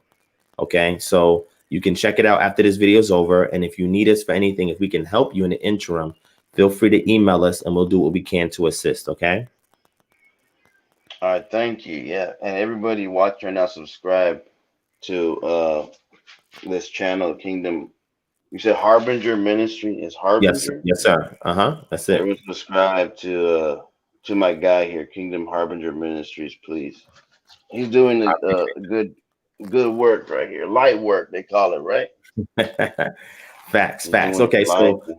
man. Yeah, so Jared, I'm gonna go ahead and I'm gonna just close you out. And like I said, you're welcome All to right, come bro. back on Friday. I just want to kind of like do a little bit before I end off. And like I said, my brother, you're welcome anytime. You can come back to this video, check the description box for any information, how to contact us if you've missed it. And if there's anything we can do to help you going forward, just let us know, okay? All right, bro. And then, when I come back, don't feel free to, if you're talking to someone else. I heard you before I came on. You was trying to talk to somebody. I thought Yeah, it was Keemstar, but it wasn't Keemstar. You said because I know, I know there's a drama guy called Keemstar, but it wasn't that yeah. person. No, But it was uh, Dreamstar. yeah, Yeah, it's all good. Yeah, feel it's all free good. to talk to whoever before me. I got a lot of patience and everything. All right, Yeah, man. me too. Me too. Hey, And I appreciate are that. y'all?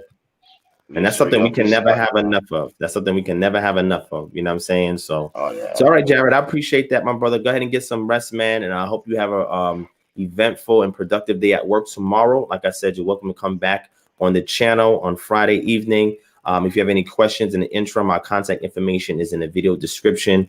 And I want to continue to pray for you that the Most High will continue to lead you on the path that you're trying to go, strengthen you so you don't give up, and give you the humility to continue to be in a state of learning, as well as a position to teach others who may not be where you're at. All right. So I believe that it's done and you good. All right. All right, brother. Peace out. Yeah, I hope you have a good week. All right. You too, King. All right. So I'm going to end off on this. So I got the text from Dreamstar. So I'll see if I can chat with him because he wants to talk with me offline. So I'll respect that. I'll chat with him offline, no problem. We see Dark Side Network in the building. That's Les Vortex. For those of you who don't know, we had a build not too long ago. Of course, Lex Vortex is going to come in here and proselytize and tell people, leave that book and join the metaphysical world with me. And that's how he does. You know, he's a mystic Christian. We know about that. We discovered all of that. So y'all don't mind him. You know, he's here. He's a resident troll with us. And he's here to pretty much convey and say that we're under a Jewish spell. We attached to the book, and it's crazy because I had a whole dialogue with him, and it was on a different level based on my cultural subscription to the literature that we subscribe to. It's very interesting, right? That we can kind of be that type of way. Even when I was talking to Sister Ebony Knowledge, shout out to Sister Ebony Knowledge for bringing up the metaphysical perspective and being able to dive in there. It's variety, right? So I think people like him, they are disenchanted whenever somebody is able to provide a degree of dogma, because it does not float their boat, right? It's not their cup of tea. However, when people was able to exercise a degree of understanding outside that scope of dogma and be able to relate and follow the premise that's put forward by the individual, now the conversation shifts and changes. So my desire for the community is that we get to a point where we can have a variety of dialogue on various subject matter and not ever have to leave the cultural disposition that we have. Because when you remove the dogma, then no matter what worldview that other people shared, you're not going to deem it as evil, wicked, and whatever. You're going to see it as an other, right? Or an opportunity for you to build, right? To see if it's worth you investing in the discussion to gain something, or if you're going to lose something like your time, energy, and effort in the discussion. You got to kind of weigh things, right? You got to use discernment in regards to how you move and how you do these things. So with that said, it's funny that Dark Side is saying some stuff now, talking about Vampire Yahweh is feeding off you monkeys. Now, see, Dark Side, you was cool. You cannot be calling nobody monkeys in my chat. Everything else you were saying, I let you rock. But now you're going into ad hominems, which means you're operating at a low frequency. And we don't want that type of spirit in here. And when you say energy, we don't want that type of energy in here. All right. And if you want to look at the constituents of how your quantum physics equals to that type of low base energy, I mean, in the future time, we can definitely talk about that, but we don't want that to be made in here, right? So people see what you're saying as misery, as somebody that is hurt, that has a bone to pick, but you're picking it with the wrong people, right? Because we us that are in here, we're not brainwashed. That's why people are attracted to this channel, because we teach a particular way that allows us to remain objective and have conversations with people that's cut from the cloth that you are as well, my brother. You understand what I'm saying? I don't have to call nobody names and have to proselytize in order to get people to hear what I'm saying, right? So it's fine if you want to continue to disenchant the audience in regards to your personal position, in regards to burning the book, right? That's fine. That's how you feel. That's okay. It doesn't bother me. It doesn't bother anybody in here. They just see it as being disruptive because nobody's paying attention to that, right? They're not here for that. Okay, so you can continue to say what you say, but as long as you continue to call people names, my mods will continue to check you. And if you continue doing it, as opposed to your views, but you continue to call people names, then from there, my brother, we will politely block you from the channel. Okay. And like I said to you, if you want to have a follow-up discussion, I have no problem with doing it in the future, because we had a pretty eventful and productive one the last time. And I'll meet you where you at.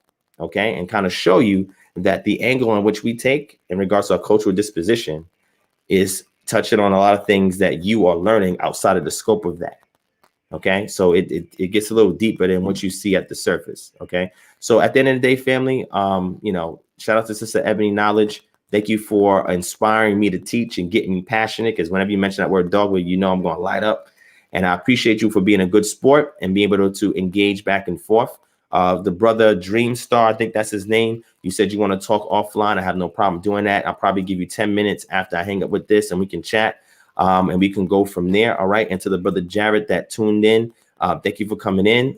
Your friend, you know, he's not your literal friend, but Dark Side Network, it says, burn the book and you'll be okay. Well, I know a lot of people that have stepped away from this cultural disposition and they're not okay. And people that do, and they're okay. It's simply not a matter of what you subscribe to. It's simply the character you build in the process of whatever path you want to walk on. That's the key thing. And if you're unable to build character and have a selfless character that edifies those around you, then whatever it is you're following is for naught and it's for self. So how is that going to gravitate towards people when it's a subjective outlook in regards to what it is that you believe in and the vision that you're pursuing? It's going to neglect those of others, right? And it's a mission of proselytization. You're no better than Christian missionaries. You're coming into a chat and you're proselytizing, right? But people who have sense, they peep it, they see it, and they just push it to the side and keep building, because you're not going to come in here and convert anybody. But good luck, though. You can attempt to do it. It's just not going to be successful, because this is not the place to do it. There's other channels where you can go in with ignorant people that have the same subscription as us, and you can deal with them. It's not going to work here. All right, because here, along with the knowledge, we also build in love, right? We also think about the community, right? So Vortex, I didn't attack your character, my brother. You are proselytizing in this chat. That's not an attack on your character. There's no need for you to feel insecure about that, my brother. I simply said you can voice your opinion. I'm giving you the freedom to voice your opinion, okay? And I didn't block you. You didn't see my hand go anywhere to do anything. The mods have a job, all right? If you're being disruptive by means of ad hominems, you will be timed out and then you will be blocked. That's just how it works, all right? So again, I allowed you on this channel and I allowed you to voice your opinion. It didn't sway anybody, right? After our discussion, you're in this chat like you've been previous times in the past, and it still is not swaying anybody. So you can continue to try, and I will continue to allow you the opportunity to do so. But if you become disruptive and distracting in the means of being disrespectful and going out here and shooting out ad hominems, then we're going to have to check you, because it's going to be disruptive to what it is we're trying to accomplish here. You have a platform, right? FVDL as well.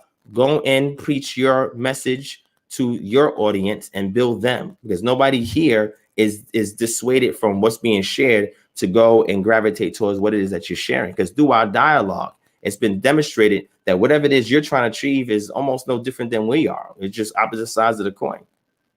So there's nothing that you have to convince us to stray away from. It's just not going to work, right? I appreciate your attempt, but it's just not going to work, my brother. All right. And I'm saying this in love.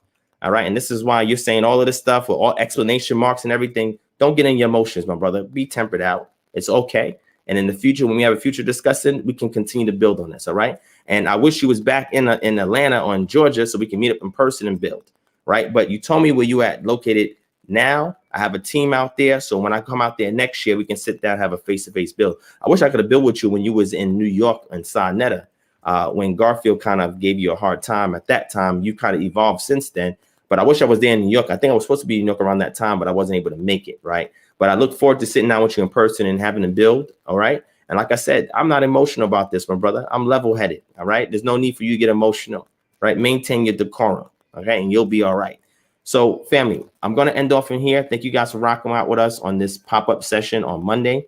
I appreciate everybody for being here, all the feedback and input, all the trolls and all of that. Thank you, everybody, for everything you've contributed to make this an engaging dialogue that we all could have learned something from. Hopefully you guys were able to take away something from here that is edifying to you, that you can pass on to somebody else to help give them out of a miry pit and put them back on stable ground so they can continue to walk upon whatever path that they've been purposed to walk on. And I hope and pray that everybody here would be in a situation in the spirit in which they can effectuate change in their community. All right. So Dark Side, you said you come to Atlanta. Come to Atlanta. When you come to Atlanta, email me. Email is right there. The number is right there. You can speak to my team. We can set up a discussion and we come out and we meet you. All right. Just make sure you have your mask.